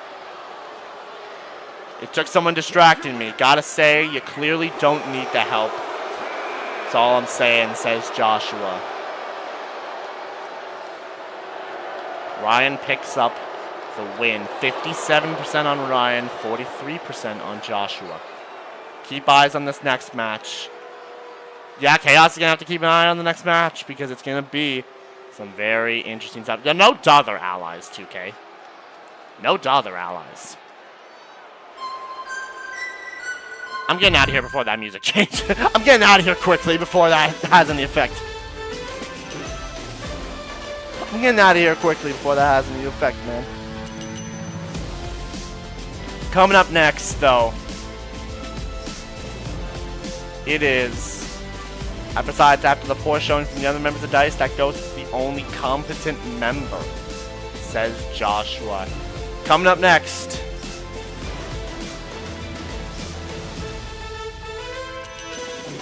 it is Erza Scarlet, who wants to call out Evernight.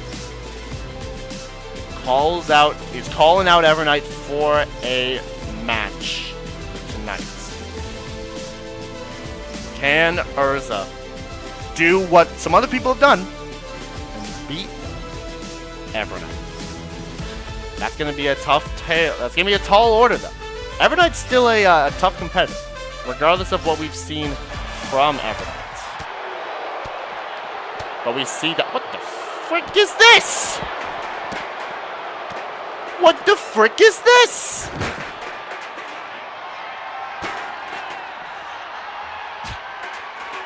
That's the Obsidian Order. They're jumping Bakugo. Again. Oh, gosh. Oh, gosh! Guts with a tombstone onto the table! Guts and Lelouch, there's no sign of Todoroki either. Was wondering when the regular Obsidian Order attack was happening. Yeah, I mean, it's become regular at this point that they do this. But what the heck, man? Bakugo is getting leveled. Lelouch just grabs him. Where's he taking him? Tried to take him up the ramp, but fought out of it as Guts sends Bakugo away. Obsidian Order not done with the heroes. Yeah, they're not done because they did attack them after... Like, they attacked them before the match last week against Gin... Gin and Kyutaro. I said this would be a fun show. Of course you did. Of course you did. Of course you did. Of course you did. Of course you did. And Guts, oh no. And now he's dragging Bakugo to the table. And Lelouch with the cone. That traffic cone to Bakugo. As much as me and Bakugo are on good terms, I can head over there if needed to sort things out. I think that's probably wise, Ace. That's probably wise. Try to be... I don't know where you are at this point. I don't know where... I'm not sure where in the arena this is. This might just be in the backstage area as Guts... Oh, gosh! Oh, slam Bakugo through the table. Okay, yep. You know what? Yeah. Yeah, maybe go over there, Ace. Maybe get over there. Sends Bakugo up the ramp. He's still trying, though. Bakugo's still trying. Kick to the gut. But Lelouch counters it, and Guts just hitting him in the back of the head. Bakugo still trying to fight back here, but Guts has lifted him up again. Oh, tombstone. Heading over there now. Awesome. Great. Counter. And now these two just going back and forth with him. Russian leg sweep from Lelouch. As Guts and Lelouch looking to work away on Bakugo. Kicks him again, and Guts stopping him from going for that power bomb. Lifts him up and plants him with a power bomb of his own. As Lelouch now grabs the table and a punch from Guts. As Lelouch now calling for Bakugo to get up, and now Guts actually thinking maybe he's going to use that table, hits him with it, and then sets it up. And Lelouch, there's that lumbar check. Yeah, get me out of there. Oh my gosh, man. That lumbar check from Lelouch just finished off Bakugo. Every time, man. Every time with this Obsidian Order, man, I tell ya. Every time. All the time, every time. Without fail. Ridiculous, man. Ridiculous. They do this so often. They do this so often. Heading there to heal him. Thank you, Leia. Appreciate that. I don't know where Todoroki was this whole time. Of course, you think this is true entertainment. Give me a drink after that one. Okay. With all the enemy factions, I'm 1000% sure the Obsidians do them. Yeah, seriously. Somehow they do more than the Tyrant Syndicate. And that's saying something considering who they have. Anyways. Let's get back to the actually regular scheduled program of the match that's about to happen. It's Erza versus Evernight. 1-on-1. Let's turn up the voltage. Here we go. Man. It is ridiculous. Every time. This isn't like Todoroki unless Bakugo decides to pick a fight. Hey, listen, it is Bakugo. He might have just picked a fight. But somebody who is wanting to pick a fight is Erza Scarlet. Erza Scarlet specifically wanting to pick a fight with Evernight, saying, if Chaos can beat you, if Samus can beat you, maybe you aren't what everybody seems, maybe you aren't what everybody thinks you are. So if you want to prove that you're what you think you are, and you want to prove why everybody should fear you, step in the ring with me. And Evernight accepted the challenge, apparently happy to put Erza down and drop her to the mat on her neck.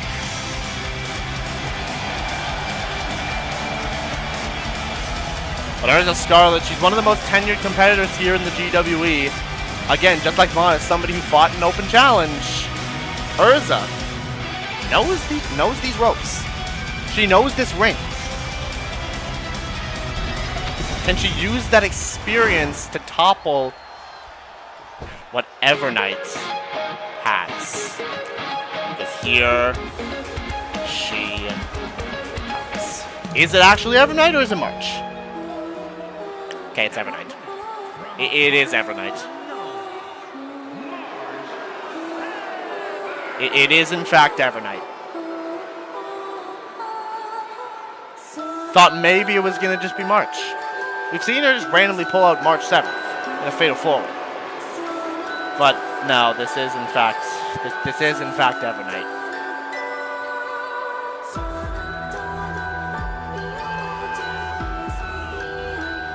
I see then. Yep, this is she is pulling out Evernight.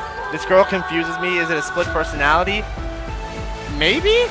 I think that is what it is, Joshua. I don't know if it's a split personality thing or if it's like two different sides, like two different versions of March. If one of them is March and one of them is Evernight. Or if March just has a different outfit. I don't know. But no matter what it is, despite the record, you gotta say that March 7th, especially when she is Evernight, is a pretty tough competitor. Somebody else wouldn't say that, but you know, I can say that seeing from what I've seen from Evernight. And here we go. It's Erza. It's Evernight. Here we go. And crossbody. Early doors from March, and immediately hits that moonsault, trying to stay on the offense instantaneously. Calling for Erza to get up early doors here, trying to set up. Get caught by Erza Scarlet, and quickly into a roll up here, saying, you know what? Tuck it up real nice, that's it. Kick out though by March. It's going to be taking a lot more than that. March 7th getting caught here with a little Hurricane Rana kind of head scissors like maneuver from the Fairy Tail Guild member, one of the strongest competitors in the GWE, one of the strongest Fairy Tail Guild members in Erza Scarlet. But you're up against a different beast when you're up against Evernight. And a sweep down from Erza. Listen, you're up against a different competitor in either one of them. When you're up against Erza, you're a different competitor. When you're up against Evernight, it's a different competitor. You never know what either one of them are capable of doing. This isn't going to be an insane fight, I'll say that for sure. As Erza choking Evernight. But gets kicked in the side of the head as March. Setting up here, and a little dragon twist cutter to Erza, quickly into the cover off that one, gets the 2, but not the 3. Erza kicking out. Rolls to the outside, and Evernight just screaming out, saying, I'm going to put Erza down, and I'm going to drop her on her neck, but Erza not going to let that happen just yet. Knee to the face, though, from March. Turned over. And now lining up another knee, but this time Erza swept herself out of the way, flies into a bulldog from the springboard position. Try to grab at the legs, March pushes her over. Off the ropes again, and a clubbing blow right to the face. Erza, though, saying you're going to have to take this, mounting a little comeback to March 7th. Bobby is stuck in the corner. Bobby's stuck in the corner. Somebody get Bobby out of the corner. Thank you, Erza. Oh my gosh.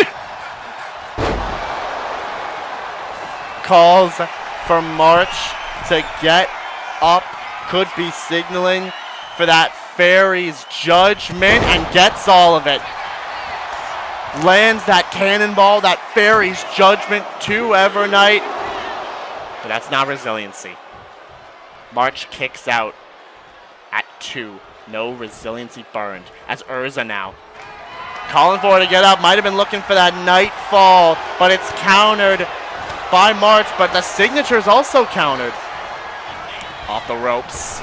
Big clubbing blow. And March has a finisher built up. Oh no. Oh, never mind. Okay. Hits the freeze frame. Hits the, not the freeze frame, the snapshot. But Erza actually got her feet under the bottom ropes. Off of that one. Sweeps the leg. Does March. Steps to the outside. And now climbs up top. Off that snapshot, March calls for Erza to get up. Into it. Went for a forearm and Erza stepped out of the way. Stepped out of the way. That forearm quickly goes into the cover. On to March here. Grabbed the bottom ropes. And just before Bobby hit the 3, saw it and called the rope break. Erza calling for March to get up. Has a signature at the ready. Kick right to the leg. Off the ropes. Grabs. No. Underneath again. And this time with a clubbing blow to March 7th. Grabbed by the back of the head. Once again put into the corner. Once again scoop. Slam. And climbs back up top, looking for that Fairy's Judgment for a second time in this contest. Gets it a second time. And not stopping there, saying, I gotta put you down for good. But went for it again, and March drop kicks the knee. Gets out of that one, and now these two are trading. Back and forth they go. Hit for a hit, but a counter from March. Countered by Erza. Erza saying, come on. Hit me. Counter again. Erza going to work. And a forearm to the face. And this time, perfect position. Scarlet Storm. Cover on Evernight. And that's resiliency. Burnt by Evernight. Erza going after the leg of March 7th. This is what a dominant competitor in Erza can do in a fight like this, but gets caught into a power bomb. Turned over. Oh no. No. Oh no, from there? Oh no. Oh! Night falls from Evernight, but Erza did not burn resilience. Erza did not burn resilience. Double foot stomp from Erza Scarlet. She is going. Cash money indeed. Forearm though from Erza. March back up. Flies in though is Erza, that Hurricane Rana. Laid out with it. But a counter by March. Went for the finisher. That got countered and now she's stunned. Turned around for a little Heaven's Wheel. And signaling for March to get back up. On the shoulders. Into the knee. Into the Nightfall. From Erza Scarlet. Gets it. Erza Scarlet with the whip. Clover? Clover? Laying both of them out. It has been a while since we've seen Clover.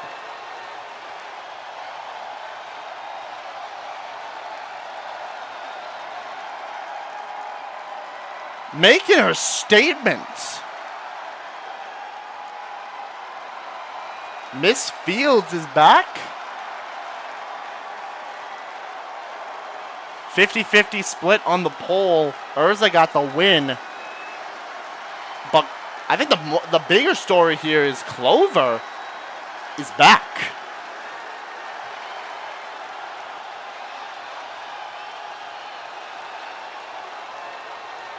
This got interesting. Well, regardless, we move on. We move on to, as David said, it's apparently now time for the title celebration. The title celebration of the Ringmaster. Nah, Ace, don't worry about it. Don't worry about it. I don't think anybody was expecting Clover. But now it's about that time for the championship celebration of the Ringmaster, who beat Jay Warland at Full Throttle to become your new GWE World Heavyweight Champion. Let's see what on earth the Ringmaster has in store for this. I'm both curious and concerned at the same time. So let's find out together, shall we? The floor is yours, Ringmaster. And here he comes. Your brand new GWE World Heavyweight Champion. In a grueling matchup with the former champion, with the Warlord of Wrestling, Jay Warland. This man was down for quite a while.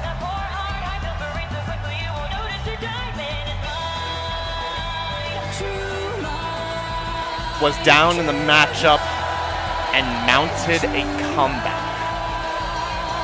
Ended up getting the win by a score of 8-6 in the matchup that he chose.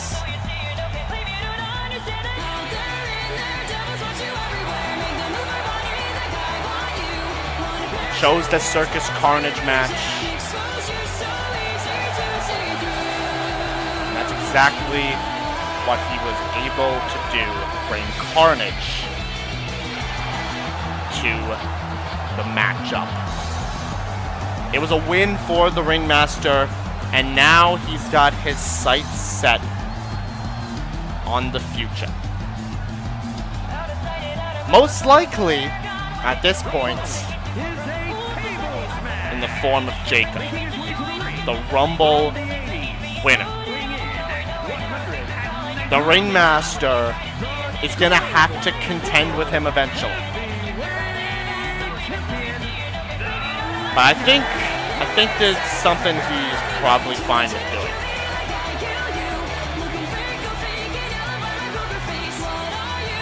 We've seen how weirdly insane he's gotten. He was kind of insane going to the matchup against Jay Warland. I don't know if he's normal now or if that's just how he always is. I know it was rough, but yeah. Yeah. The Ringmaster in the ring for his title celebration. What on earth is gonna happen?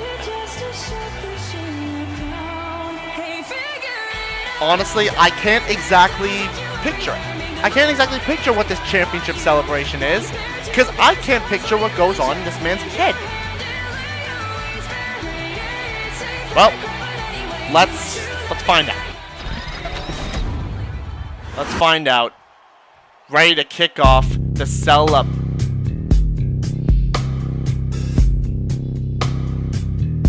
kick off the celebration. I mentioned him a second ago. There comes the Jaeger's band. And here he comes. You hear the drum roll. The Rumble winner. When the touring on. It's Jacob. I tell you nobody's surprised at all. The Rumble winner is here.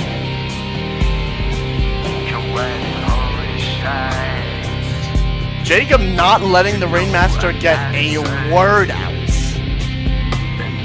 He's making sure that his presence is felt, staring the Ringmaster down. Which, hey, you know what? Fair enough, honestly. That's fair from Jacob. He probably is the Ringmaster's next contender. So we'll just have to see what comes of that. The title celebration probably not going exactly how the Ringmaster wanted it to, because now Jacob is sure here to probably, in the Ringmaster's eyes, wonder what's going through Jacob's mind given, recent events.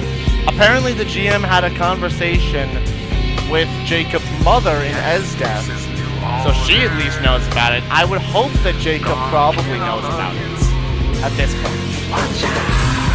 But right now focus in on the Ringmaster. Let's see what's going on though. A one-person celebration.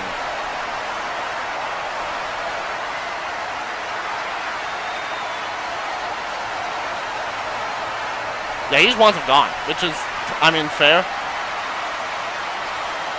We need to talk. I'm the Rumble winner. Where are you going? Where's he going? What is he doing?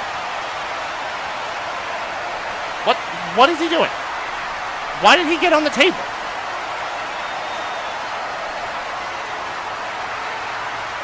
Practically means I can do whatever I want. You do not run this place. The GM runs this place. Listen here, buddy. You like, I'm saying you're the champion, but like, what's up? Also includes what?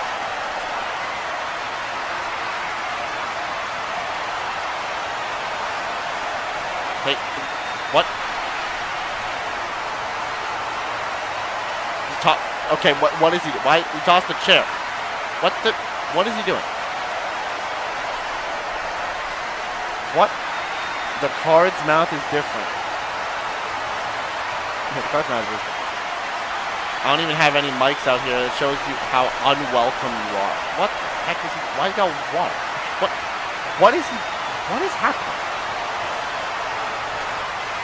Somehow drop that belt between now and...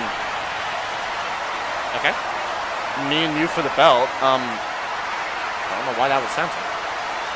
I did not win the Rumble just to fall short for that belt.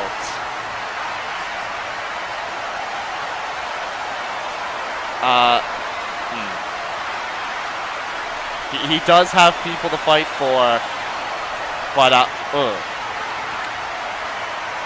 boy. What? Wow. Wow.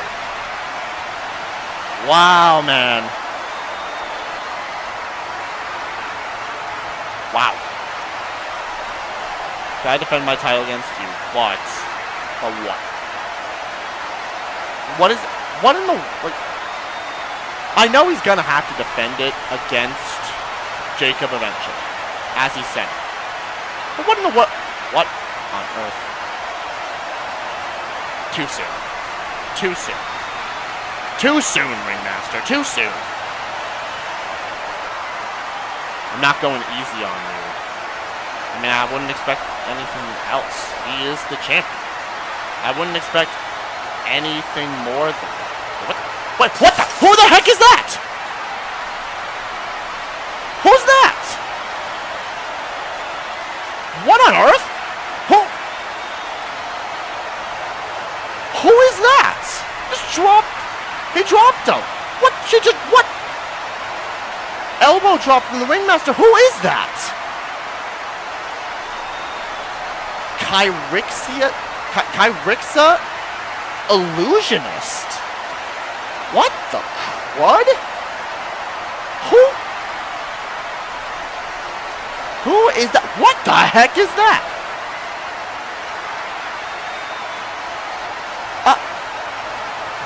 What the? Huh? What the heck was that, y'all? What? Huh? His what? How did... Huh? What on earth was that? Okay, what? What in... Yo. So, you think you're untouchable? I'm so confused. Just laid out Jacob, but who on earth? Kyrixa an illusionist? I mean, it would make sense considering he's a Ringmaster. Okay. Well, listen. I've seen so much today, like, we just gotta move on.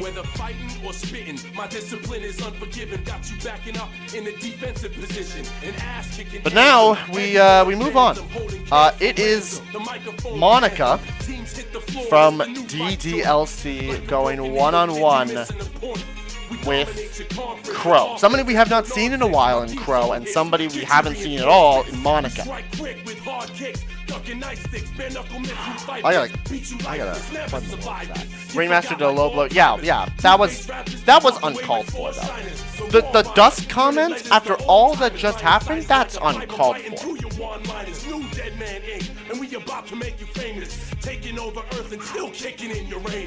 Either way, we move on. It's Monika versus Crowe. One-on-one, pulls up. Let's turn up the voltage. Here we go.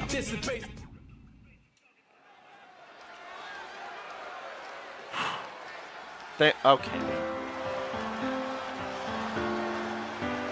Things just... I don't even know what's going on anymore, man.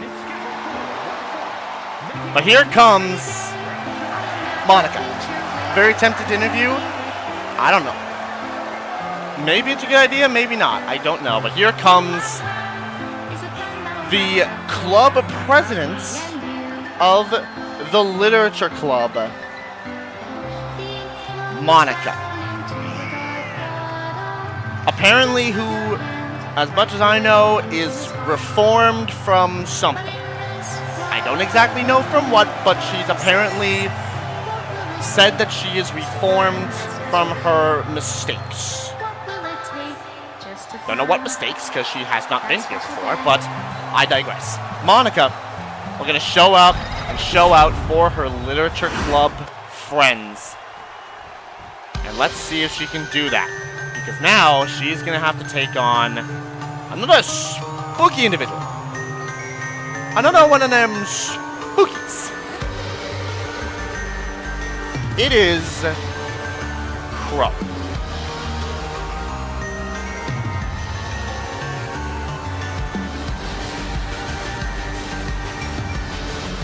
Crowe.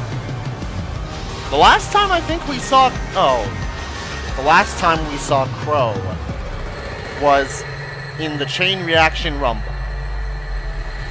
The road to atonement is different means, but hey, if wrestling's Monika, then good for her. Hey, you know what? Good for her.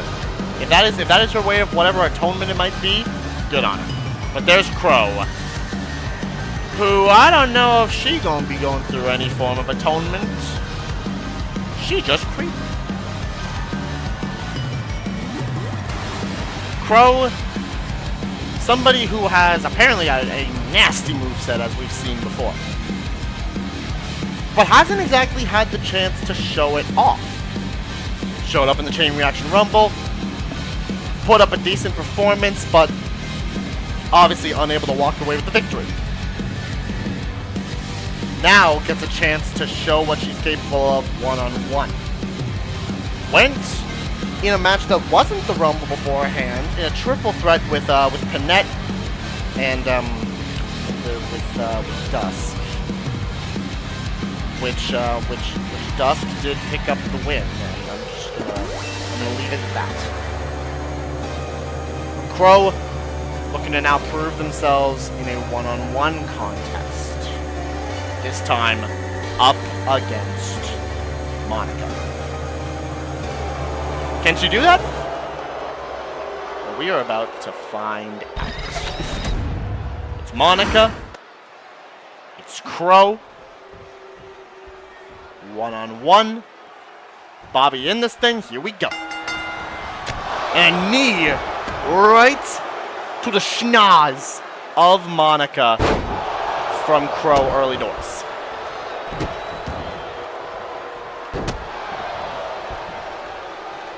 Crowe trying to take an early advantage here, but sweep of the leg by Monika, the club president. Trying to take it now to the mask-wearing Crowe. Now grabbing the arm, looking to bend back the fingers, and drop the knee down onto Crowe. Oh, really has been a while since we've seen Crowe. Good luck to them both, says Kara. It's been a while since we've seen Crowe. Absolutely, you are correct.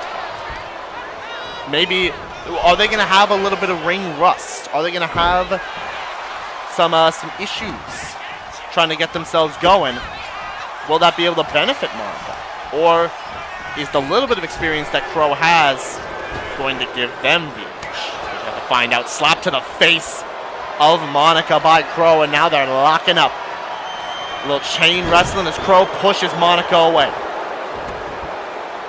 Rolling around, and then another lock up again from these two as Monika pushing Crowe into the ropes. Can we get a clean break here from these two? Nope, we don't. Little chop to the throat from Crowe there. No clean break. But still going to work is Monika with a little top wrist lock applied to Crowe. Oh, but getting grabbed. Crowe up and over.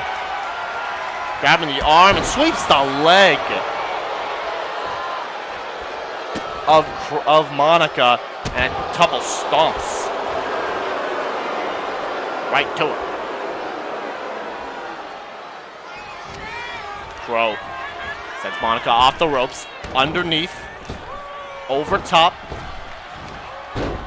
Drops the leg there, and a double foot stomp from Crowe, close to building up that signature, and now going for a submission using the thighs.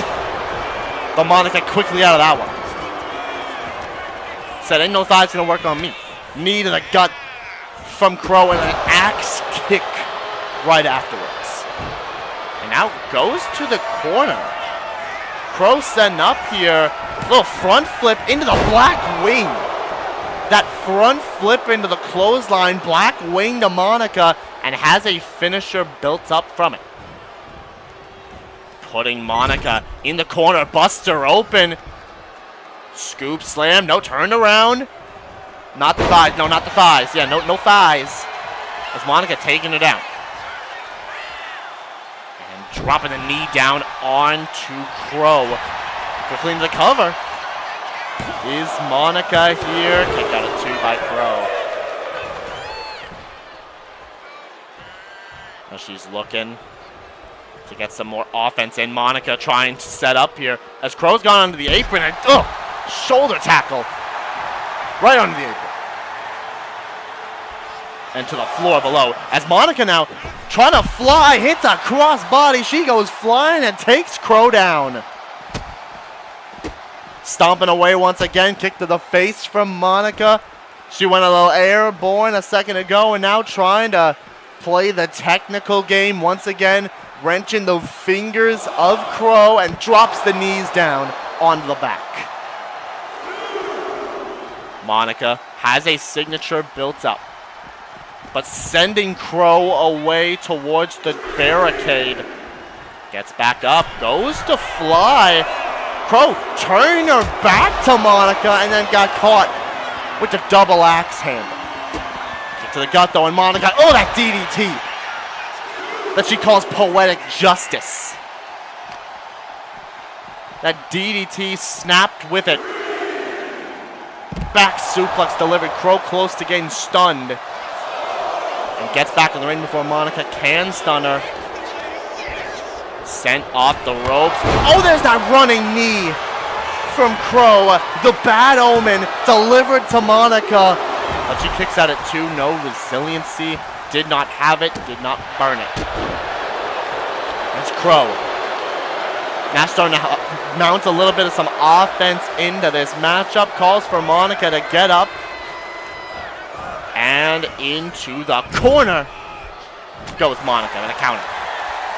Countered by her. Goes for the finisher, but it's countered by Crowe. Reversal of the finisher as Monika putting Crowe back in the corner. But a counter once again by Crowe puts Monika back in the corner. Backing up. And Crowe laughing. Laughing in the face of Monika. Which, I'll be for real, I don't think you want to do that. I ain't gonna lie. Because Monika now putting Crowe into the corner.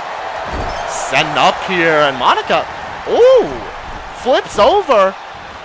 Underneath, looking for a comeback of her own. Right there, mounting that comeback. From Monika.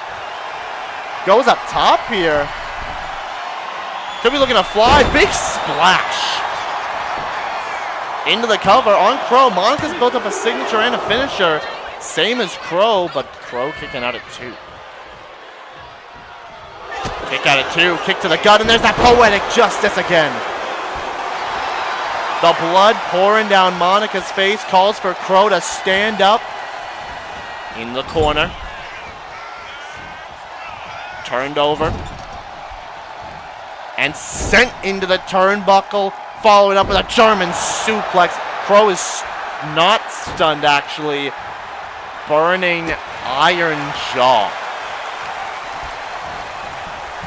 In the corner. Monika went for the kick. Countered by Crowe. And that actually was the finisher that Monika was going for. But a counter by Crowe. Steps back into the ring. Grabbing Monika by the back of the head. Dragged to the turnbuckle again. Lifted up. And this time connects with that scoop slam. As Crowe climbs up top here. And calling for Monika to get up. Oh, goodness! The grave stomp. A curb stomp from the top ropes. But Monika kicks out at 2. No resiliency. It's funny for me because Monika is the most athletic Doki, but isn't a good wrestler. Yeah, fair. Went to go to the corner. Tried to go for that black wing again. But a counter by Monika. Actually, no, she just stood up. Not really a counter. Kicking at the leg of Crowe. Now trying to quickly roll up the spooky mask-wearing competitor, but a kick out by Crowe at 2. Puts her in the corner. Kick from Monika. This time it lands. Setting up for a little love and literature. Kick into that cartwheel moonsault. There's that athleticism as Crowe burns resiliency.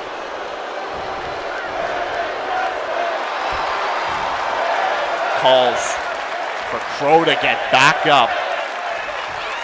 Goes to the middle ropes. Flies in, drop kick. Flies in with that missile drop kick right to the leg. Counter. Counter by Crowe. Doesn't have a finisher built up just yet. Shots, couple kicks, and a sliding knee to the gut of Monika, who kicked right back up. Starting to put in some work here. These two going back and forth, and Monika put up on the top ropes. Is Crowe and an avalanche arm drag. Stunning Crowe though. Monika setting up, kick to the arm and a stomp to the leg, and that allowed her to build up a finisher at the ready. Sets up for it. The presidential duties. Got all of it. Dropped her on her head into the cover on Crowe. And that is that. Monika picking up the victory. What a win for Monika. 75% on Monika, 25%. Wait, Dusk? No! The kendo stick. Dusk is back? What? What the crud is that? Where's the crown? Dusk, where's the... No. No. No. No, no, no.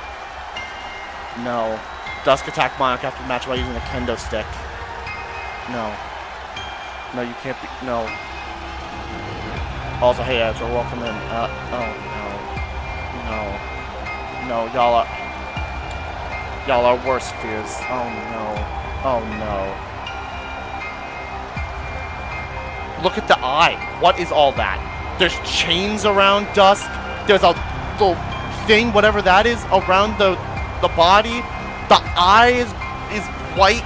The crown, the flower crown on her head's gone. Oh, man. Oh, no, man. No, man. No. This is the one thing we didn't need. This is the one thing that we didn't need.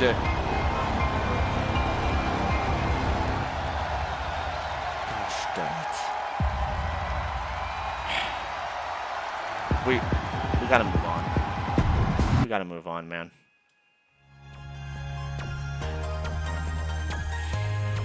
This is not good. Everything just went so wrong. Everything just went so wrong.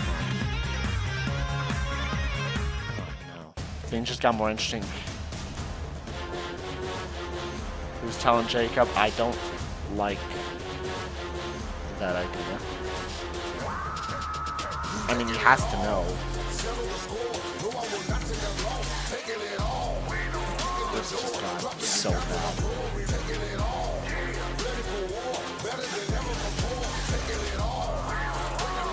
That sure changes things. Yeah, that changes a lot, actually.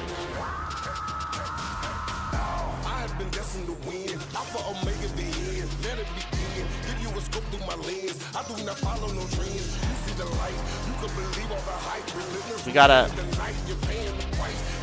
look. I can't just stop the show. We still have more to do. We gotta move on, man. I read all of that. She has Susie. She has Android 18, and now she has Dusk. Why do you think I came in now? Yeah. Hey, fair. Fair. I know why you came in here. Good to see you, Mystery. Yeah, Ezra's here for the speed. Here for the speed, because up next, it is a video game franchise battle, one of the oldest rivalries in video game history. I gotta at least try here to put up something. It's Speed Force. It's the Mario Bros. It's the me-coded match. It's the Ezra-coded match. It's Speed Force. It's the Mario Bros. Two generational franchise mainstays. Going at it, finally getting the chance to go 2-on-2. It's Luigi and Mario versus Shadow and Sonic. 2-on-2 action.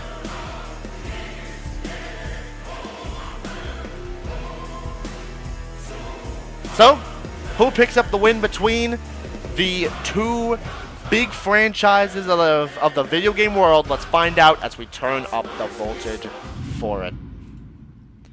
Man, I need a drink.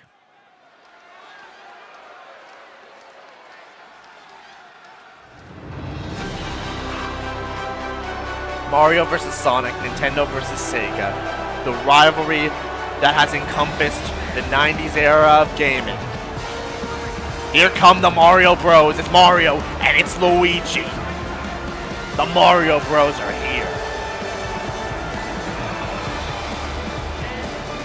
The last time, though, we saw the Mario Bros. Together, they got decked by the Obsidian Order.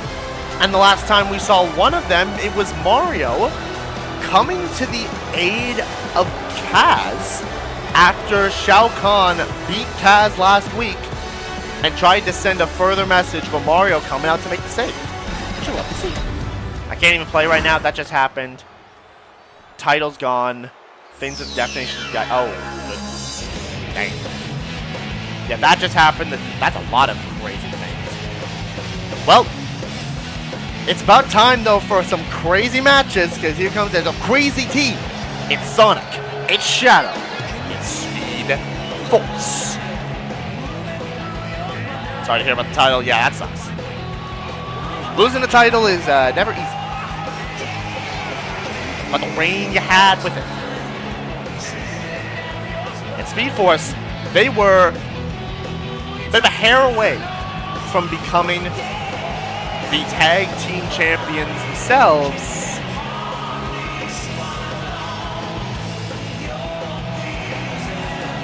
Before the Tyrant Syndicate stopped them. And it looked like Taka might have had a chance to keep it with the Bro Gs. Eggman happened, and Taka couldn't hold on any longer. Losing titles happen. Yeah, losing titles happens. Bobby, here we go. Bobby is having a great night tonight, y'all. When you find someone's fallen short, sometimes to bring in an old friend, an old sidey that never has seen the light of day. Okay, then. Interesting wording. I'm not sure what that means, but fair. Shadow stomping on the leg of Luigi. And early, this is going to be, if we know anything from what these two teams can do, this going to be good. As Shadow dropping the arm on Luigi.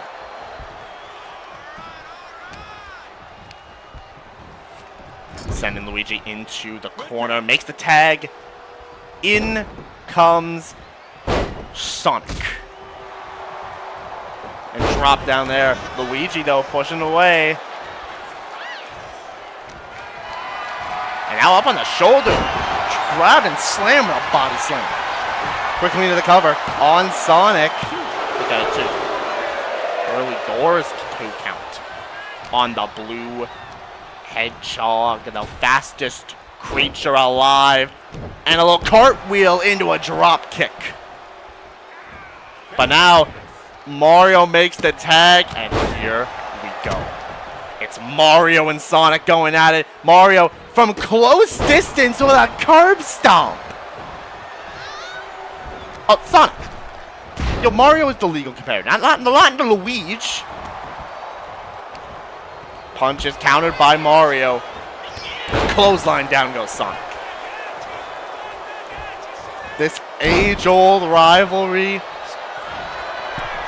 Another chapter written in it tonight as Mario leg drop to Sonic from the top. Quickly into the cover following that leg drop. And Shadow actually has to come in and break it up. Had a pretty good reign. 105 days. Not bad. Not bad. Not bad reign at all. I ain't gonna lie. Not a bad reign. 105 days. Pretty good stuff. But yeah, things have very... Yeah, I will agree on the other part. Things have definitely escalated. And it concerns me. But Mario... This might not escalate as much, thankfully. This is just a clean old fight between these two teams as Mario with a little 360 code breaker to Sonic. And right now, the Mario Bros. Has been taking a quick advantage here over Sonic. That roll up, not able to change things. Mario kicking out at one. And Sonic wiggling his fingers saying, not gonna put me down yet. You didn't too much. Yeah, you didn't miss too much. A heck of an opener. The usual Obsidian Order attack. A bunch of other things. Yeah. And a double team there from the Speed Force crew. Good old-fashioned franchise duel indeed. As Mario plants Shadow, who pops right back up. Pops right back up. And a DDT there from Mario.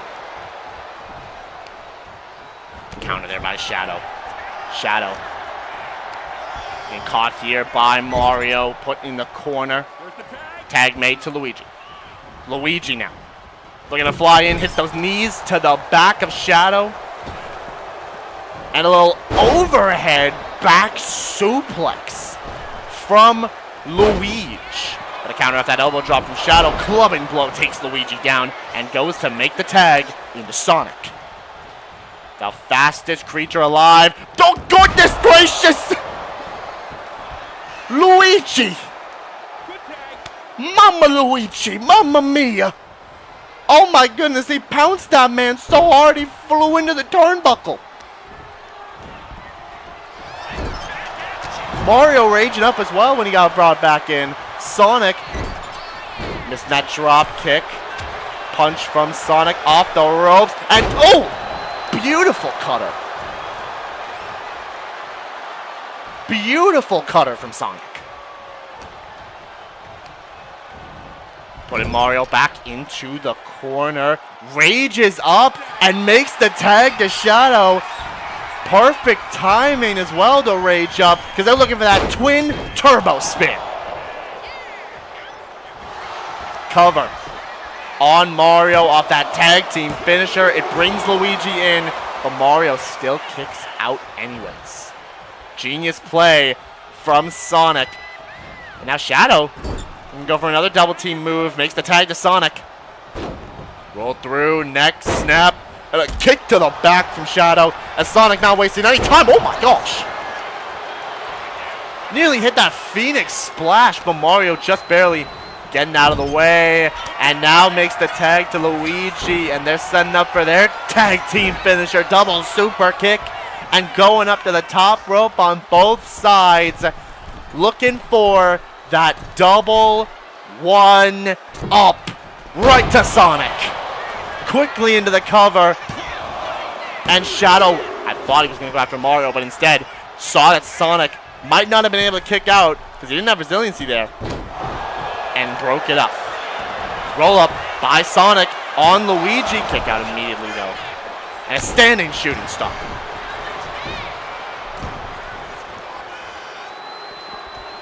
Rolls back in. Luigi now getting back in. Kick to the gut from Sonic, and now using his speed to his advantage. Big drop kick. Drop kick lands, and now backs up. Tried to go for a second one. Second verse, not same as the first though, because Luigi getting out of the way of that one. And a big drop kick of his own. Luigi maybe trying to stop Sonic from making the tag, and does so. Sonic being as fast as on his own feet, as is known for, indeed. He's a very fast son of a gun. And the tag is made. In comes Mario. Double team from the bros. Slammed it into the corner. And Luigi's fired up into a clothesline. Goes to the outside. Both teams got their own reasons to climb the tag ranks and stop the Tyrant Syndicate. Went for the shoulder tackle. Sonic moving out of the way. And I'll be for real. I think Sonic probably could be in need of making a tag.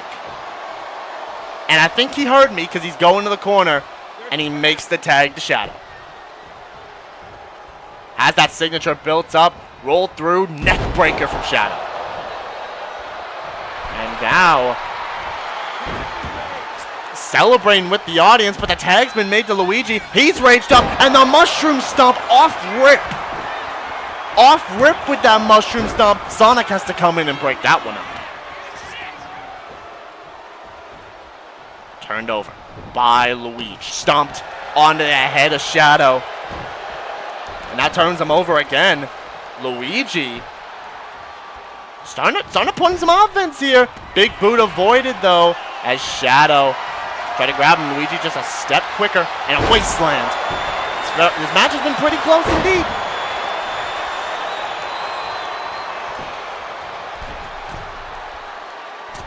Yeah, that move does look very similar to Flair's, which we'll see after this one in our main event of the evening. It'll be Flair versus Chun-Li for the championship as Luigi hitting that splash onto the ultimate life form. And Shadow the Hedgehog sends him into the corner and makes the tag again to Mario. It could be sent up for that same move that they just hit before.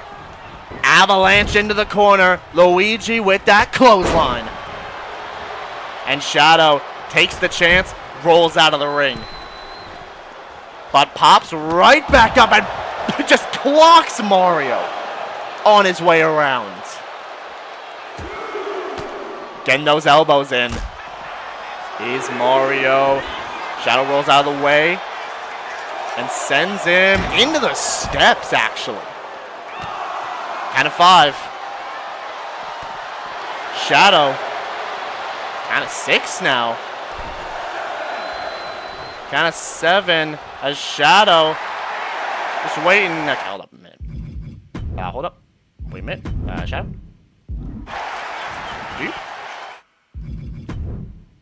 No countouts today. No countouts today, baby. No countouts today. Mario. Tossing Shadow away. Steps back into the ring. And now Mario waiting on Shadow to get himself back up.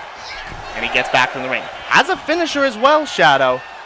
Could look to use it at any point, but Mario looking to stop him from doing so. Hits that DDT. Jumps to the outside. And, rolled out of the way. Stopped Shadow from making the tag into Sonic as well. But still paid for it.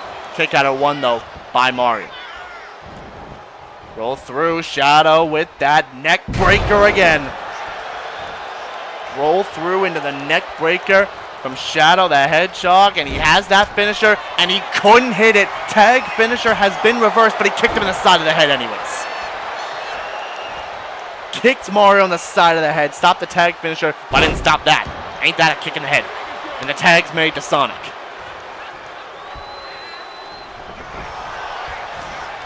And now Sonic sends Mario back in the corner and immediately tags right back out to Shadow. Slams him down. Shadow runs in. Big drop kick. Big splash from Sonic. And Speed Force now going to work.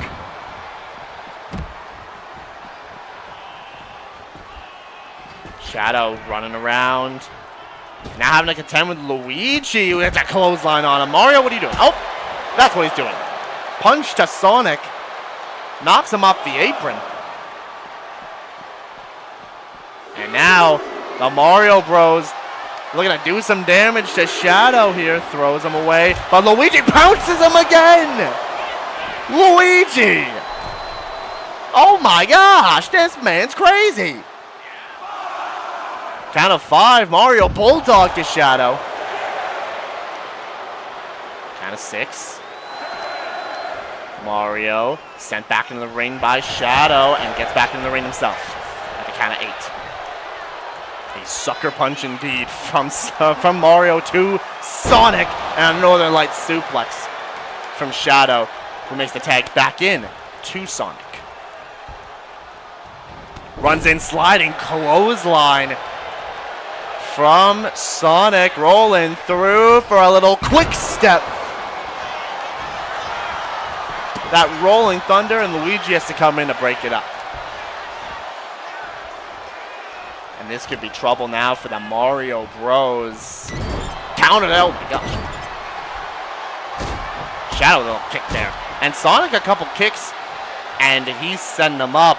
We've seen Sonic do this many a times. He's got the reach for it, he's got the distance for it, and he is going coast to coast. One side of the ring to the other from Sonic the Hedgehog. And then gets the distance with that leg drop as well, stunning Mario in the process, and drops the fist down on him. Sonic now trying to think of his next move, and just spins around, hits a standing shooting star. If anyone can easily do a coast to coast, oh, it's Sonic. You dang right. It is Sonic. If anybody can do it, knee to the face though from Mario. From close distance, from close range, was that knee. But Sonic trying to back up. I think he was looking for that blue blur, but Mario saw it coming and said, "Nah, you're not hitting that on me. I know how dangerous that move is." Goes up top, mushroom stomp. And that brings in Shadow, and he breaks it up. That Goomba stomp from Mario delivered to Sonic and now goes to make the tag into Luigi and does. Tag made. Here comes Luigi. Knees to the back of Sonic. But immediately Sonic just saying, nah, what are you doing?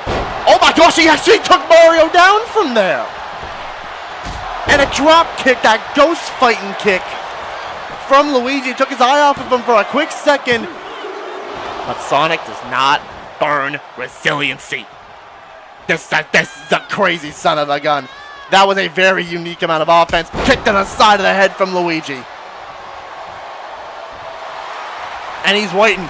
He's firing himself up, dusting himself off, but gets caught into a DDT by Sonic. And using the time to make the tag into Shadow. It's been a close back and forth. Went for the Goomba stomp. But Shadow moved just barely. Chaos spear into the corner by Shadow. The hedgehog. And sitting there saying, come on, Luigi. Bring it on. Try to get him in the corner. Luigi catches him, but hits him with chaos control. Into the cover on Luigi. Brings in Mario. And Luigi kicks out anyways. It brought in Mario, though. Shot to the arm by Shadow. And now sends Luigi back into the corner and makes the tag to Sonic. Double team offense. Sweeps the leg. Double foot stomp of his own from Sonic and a knee from Shadow. Dang. Hit that knee and that stomp. If all goes well, this may be it for the Mario Bros. Because Luigi is dazed on the outside as Sonic, using that momentum, tried to go for Sonic Boom, and Luigi got out of it. But tried to go for the signature on the outside, and Sonic stopped him from doing so. Sweeps the leg down. We get to a count of 5. Sonic sweeps the legs of Luigi. Sends him not back into the ring. Count of 8. Sonic? Sonic? Sonic? Oh no. Oh no, man. Balls. Balls. Ah, they got stuck. Balls. Whip. A double count out, apparently. Both teams are protected.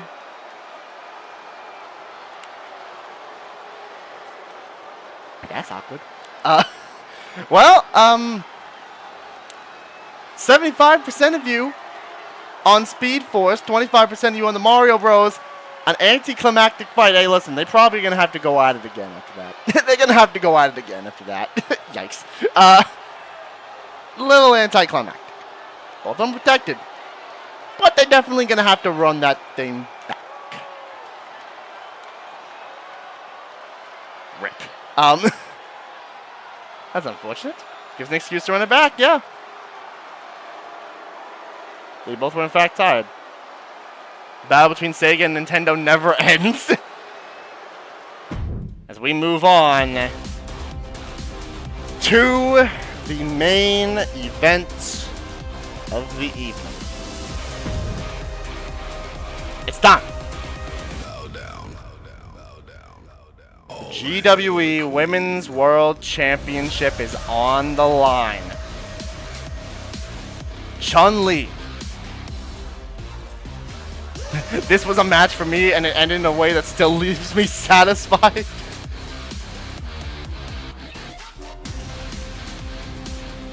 It's time for the championship matchup to the main event. Chun-Li, in her first match after winning the championship inside the chamber, did not want to wait around for Flair to get the shot after Flair beat Camilla one-on-one to guarantee themselves a one-on-one shot at this title.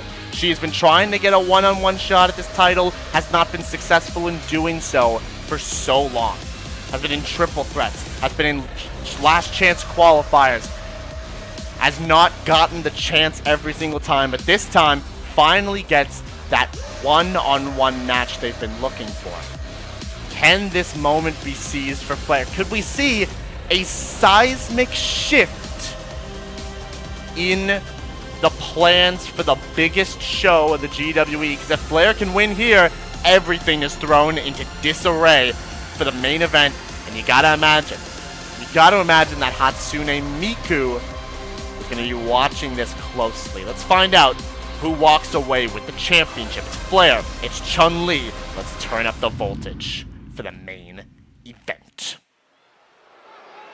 Flair got herself a title shot. Let's see if she can get it. She's gonna have to go to the back of the line, because this is, in fact, Flair's last shot. Flair's had the opportunities, but has not been able to capitalize on them. This is probably Flair's last opportunity for quite a while at this championship. Can they seize the moment and get that championship tonight? Or is Chun-Li gonna keep the reign going? Flair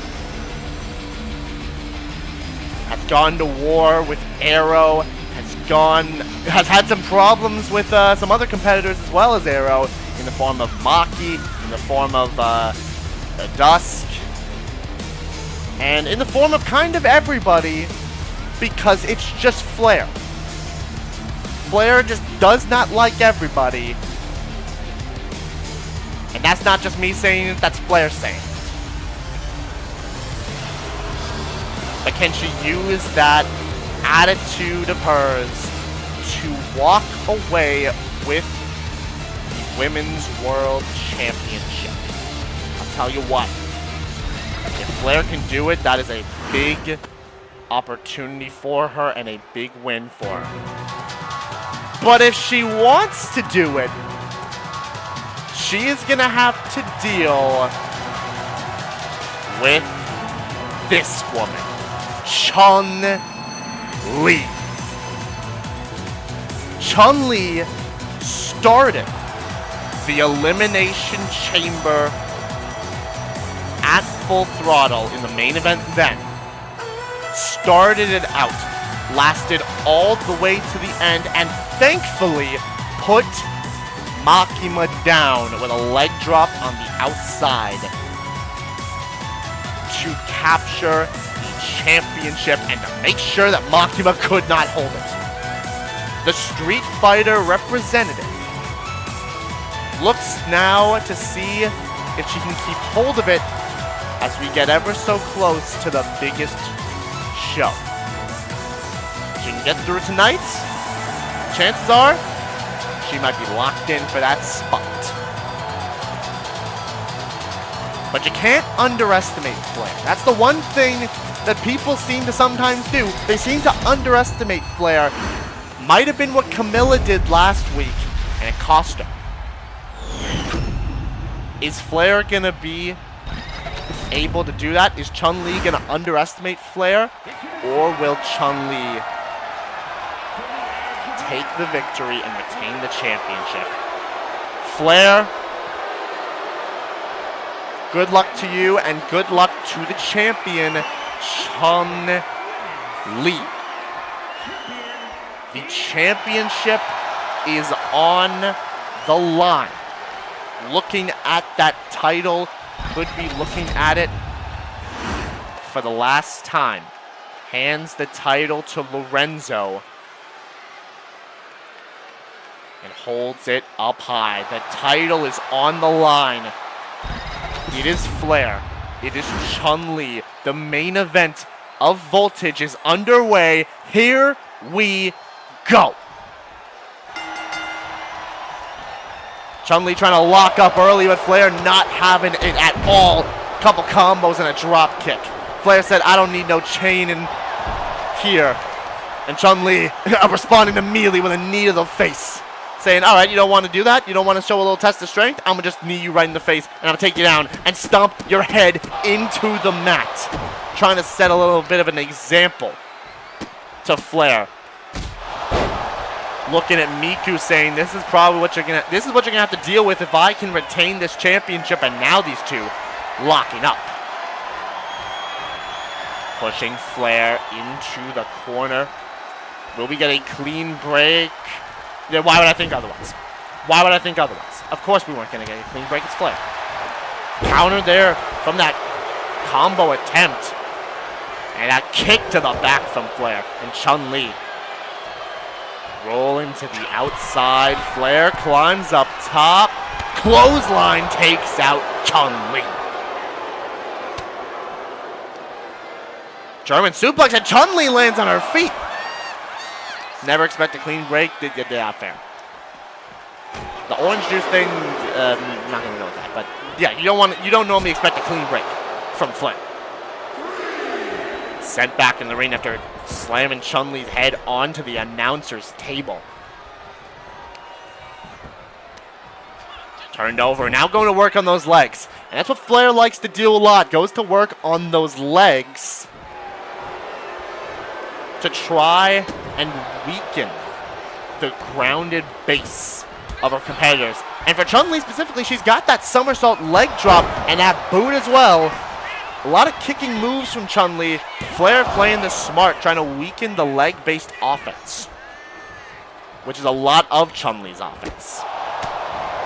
Combos again, countered by Flair. Has a signature built up, but Chun-Li reversing that combination attempt. Double foot stomp delivered.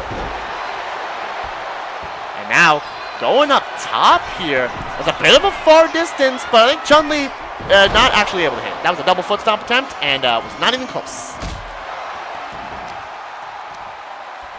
Off the ropes. Chun-Li, neck snap right to Flair. But pop right back up. Saying, don't celebrate too early. This title's not yours just yet. It can still be mine with a scoop slam delivered. And a knee to the back. It did hit John Cena, you're right. Oh, and Flair. Look at that. Removing the turnbuckle pad. Removing the turnbuckle pad to try to get some offense in. A couple combos to Chun-Li. Drop down with that knee. A kitchen sink. Goes to the outside. Now Flair looking to balance on that exposed turnbuckle and hits that heat crash, that diving elbow drop quickly into the cover on Chun-Li. Kick out at 2. I thought we had a new champion there. But no. No dice. And Lorenzo trying to get to the exposed turnbuckle pad, and Flair was just not having it. Flair said, no, actually, I'm going to make sure you can't reach that. But now goes to the corner as Lorenzo fixing the turnbuckle pad. Blaze kick is caught by Chun-Li and turned into a DDT. Counter, though, again by Flair. Combinations and an atomic drop as Lorenzo, thankfully, has fixed the turnbuckle. Calling for Chun-Li to get back up is Flair. Combo again is caught by Chun-Li. And there's those kicks, looking for the lightning barrage of kicks to Flair over and over again from Chun-Li. That's the power of the champion. Picking Flair up and a little Harlem sidekick, and that stuns Flair. Goes into the cover off that kick. But Flair kicks out at 2. No resiliency burned, but Chun-Li's got 2 finishers. And it could be on the verge of receiving one. Flair set up for the spinning bird kick. Got every ounce of that one into the cover on Flair. Is that going to be resiliency burned? It is. Flair burns resiliency off that spinning bird kick, and Chun-Li has another finisher in the tank. Could look to use it here, but gets a little kick to the side of the head of Flair. Picked up, tried to slap her across the face. Flair countered, turned around by Chun-Li, and the Talon of Prey. Cover by Chun-Li, and still, actually. Not and still. Flair kicks out at 2.9. Not done just yet. Kicking away is Chun-Li. Doesn't have anything built up now, but calls for Flair to get back up. It's all in the momentum of the champion. right now. Didn't land the kick. Did not land the kick, but lands the knee anyways. Flair still a bit groggy. Could not get that reversal. Chun-Li calls for Flair to get up from the middle ropes. Dropkick is avoided though by Flair. Okay, Flair, that might be a horrible idea. Slapping Chun-Li in the face might be a horrendous idea, but Flair's trying to capitalize on it off the ropes and hits that fiery forearm. And now, with Chun-Li stunned, goes to the corner, tunes up the band, blaze kick. Blaze kick to Chun-Li into the cover, and oh, it's not resiliency from Chun-Li.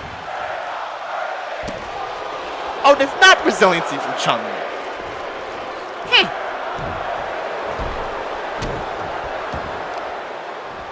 Listen, this is Chun-Li, so I'm actually kind of not surprised.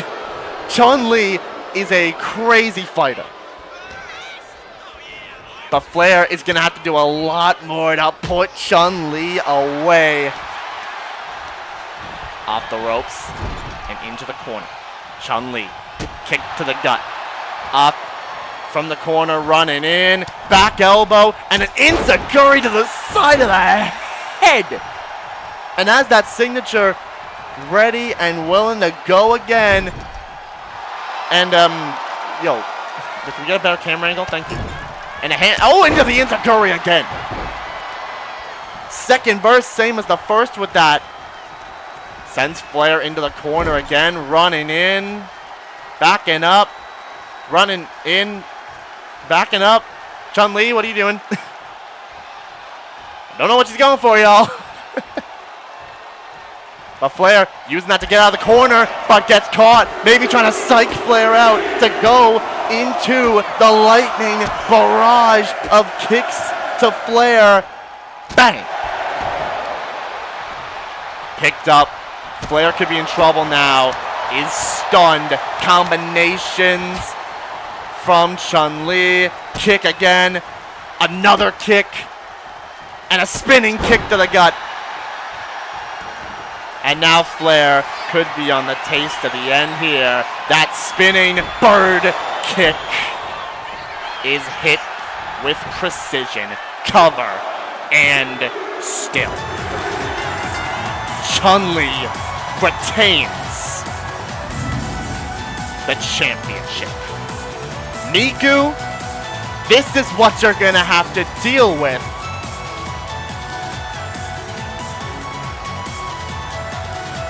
As Chun-Li is still your women's world champion. Flair giving it a good effort. A pretty good effort. Had Chun-Li on the ropes, but I'll be for real. That slap, that little showing the disrespect to Chun-Li, very well could have been the worst thing possible.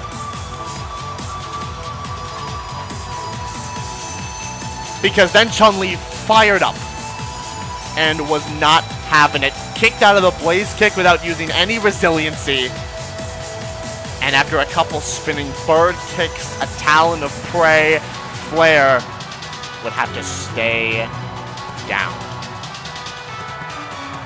There was that talon of prey right there, that reverse Frankensteiner, and we thought that was actually going to be it for Flair.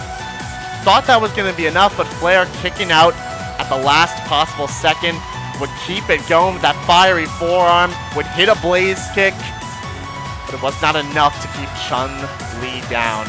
Her last title shot, she could not capitalize. To her credit, though, she showed some incredible skills. She sure did.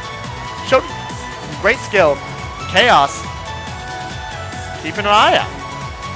Keeping her eye out for what Flair's capable of. As you see, there was the finish right there. That spinning bird kick.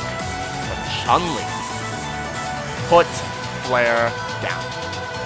And still, to a GWE Women's World Champion. I'm sure Miku will have been watching that one. Now she knows who she's gonna have to deal with. And that is Chun-Li. 78% of you on Flare, 22% of you on Chun-Li. That is our show. Let's go over it, shall we? We start off with, this. Oh man. What a match these 6 put on. An impressive showing from Chun-Li indeed, says Leia. These 6 competitors put on a great performance.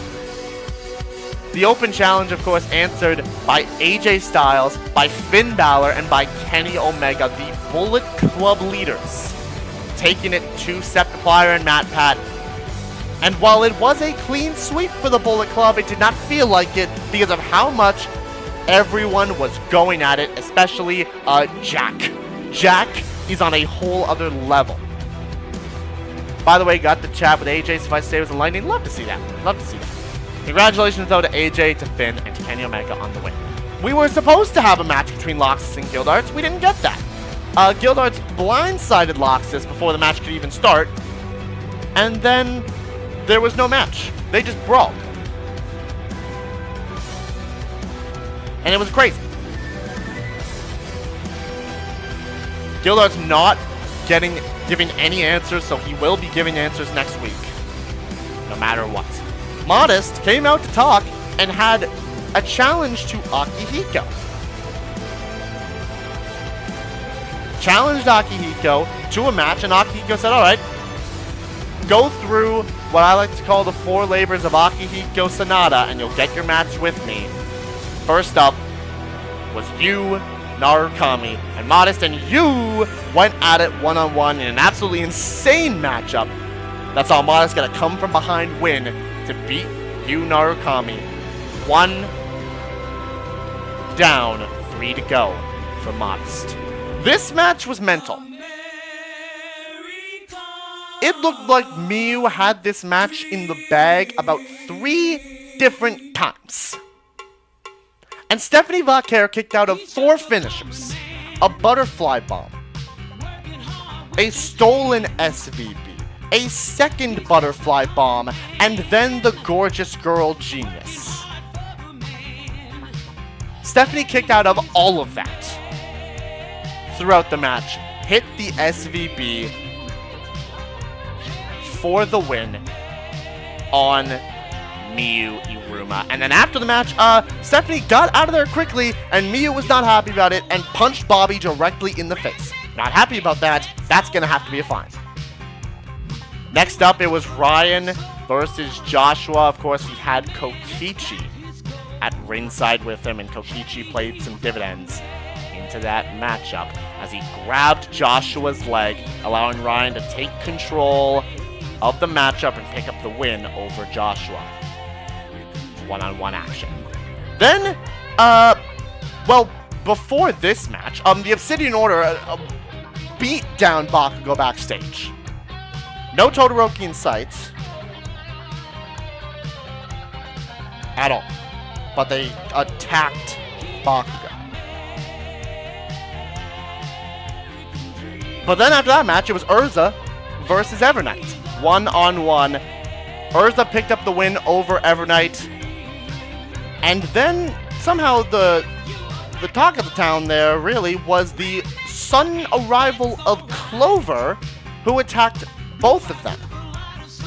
We've not seen Clover in a while. So that really intrigues me for what the heck is next. Then the Ringmaster title celebration took place. And Jacob immediately answered and called him out. And as everything was going well, Pi, the Ringmaster, left the ring, and then Jacob was attacked from behind by apparently an illusionist known as Kyrixa. I don't know what that means at all, but then they left with the Ringmaster, with the champion. Something tells me that those two are in cahoots. So, Won't concern me. Then it would be Monika versus Crowe in one-on-one action. Monika, the Ringmaster's got some backup? He does. He does have some backup, and I'm scared for what that backup can do. I don't know what they can do, and especially considering how the Ringmaster's been kind of losing it, I'm concerned. Monika and Crowe went at it one-on-one in this matchup. Monika picked up the win over Crowe, and then after the matchup, yeah, we all saw what happened. We all saw what happened after the matchup. Dusk showing back up after being attacked, soul siphoned by Makima, and our worst fears came to reality as Dusk attacked Monika with a kendo stick with one of the eyes gone, revealing white, the flower crown gone, chains around the neck, and a weird chest plate on Dusk's body, signifying it all with the music of Makima that she may well be under Makima's control. That is horrifying.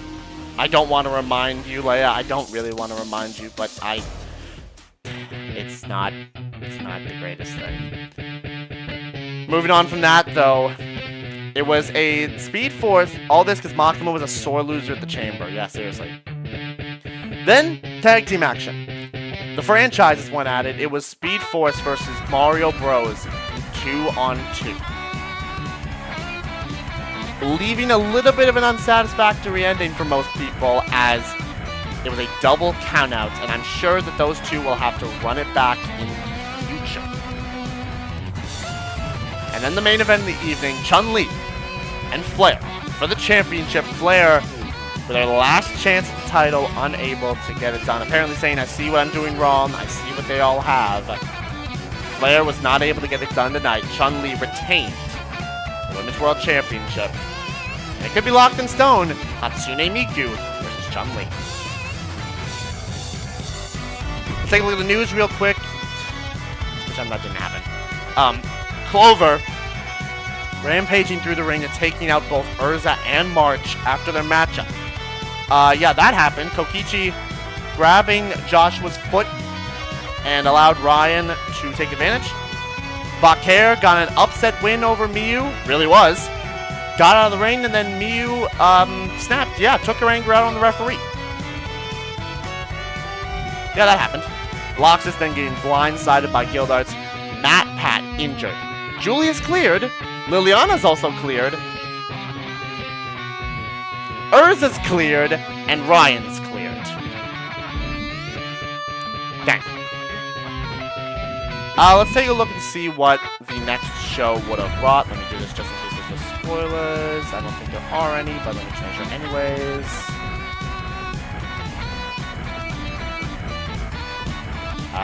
No. No spoilers. Okay, there are no spoilers. So, 2KY.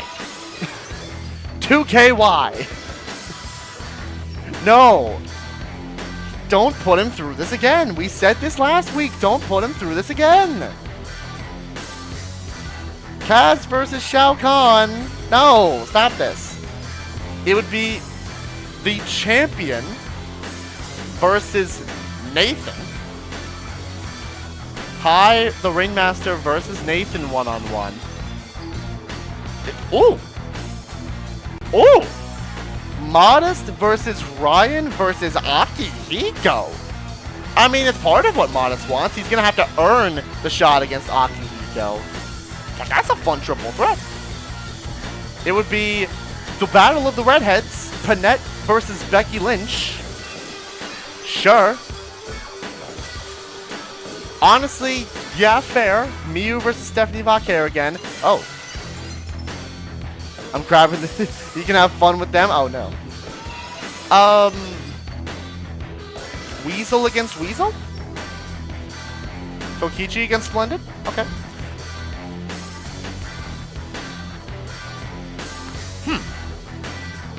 Huh.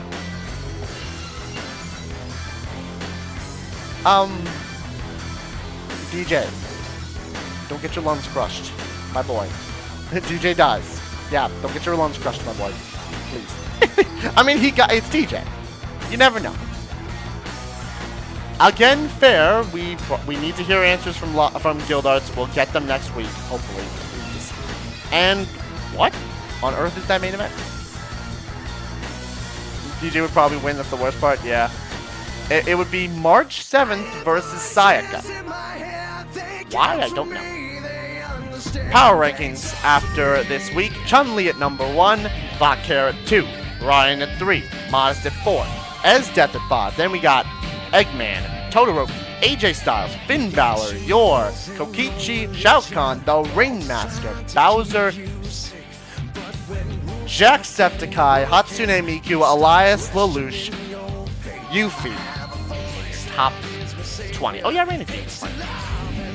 Anyways, out of character time. Break the brackets. So, there was supposed to be something that was going to happen at the end of the Speed Force match.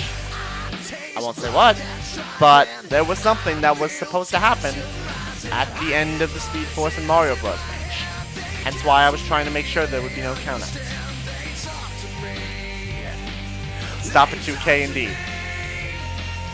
Yeah. Yeah, I saw it clearly just like Edge. Yeah, fam. Yeah. Oh, that was a thing. I'm kind of glad Flair lost. Listen, Flair did good. Flair did good. But that's gonna do it, y'all. Keeping that quiet about Dusk was hard. Yeah. I had to make sure that you wouldn't spill the beans. Anyways, that's gonna be fun. I will see you all next time because I am getting myself out of here. It's late. Kind of figured to subject yourself to a loss of self-control again. Listen. To be fair, surprisingly enough, this was not Dusk's idea, this was mine. Anyways, I will see y'all later. Thank y'all for tuning in. I will see you next week for another edition of Monday Night Voltage. Take care, everybody.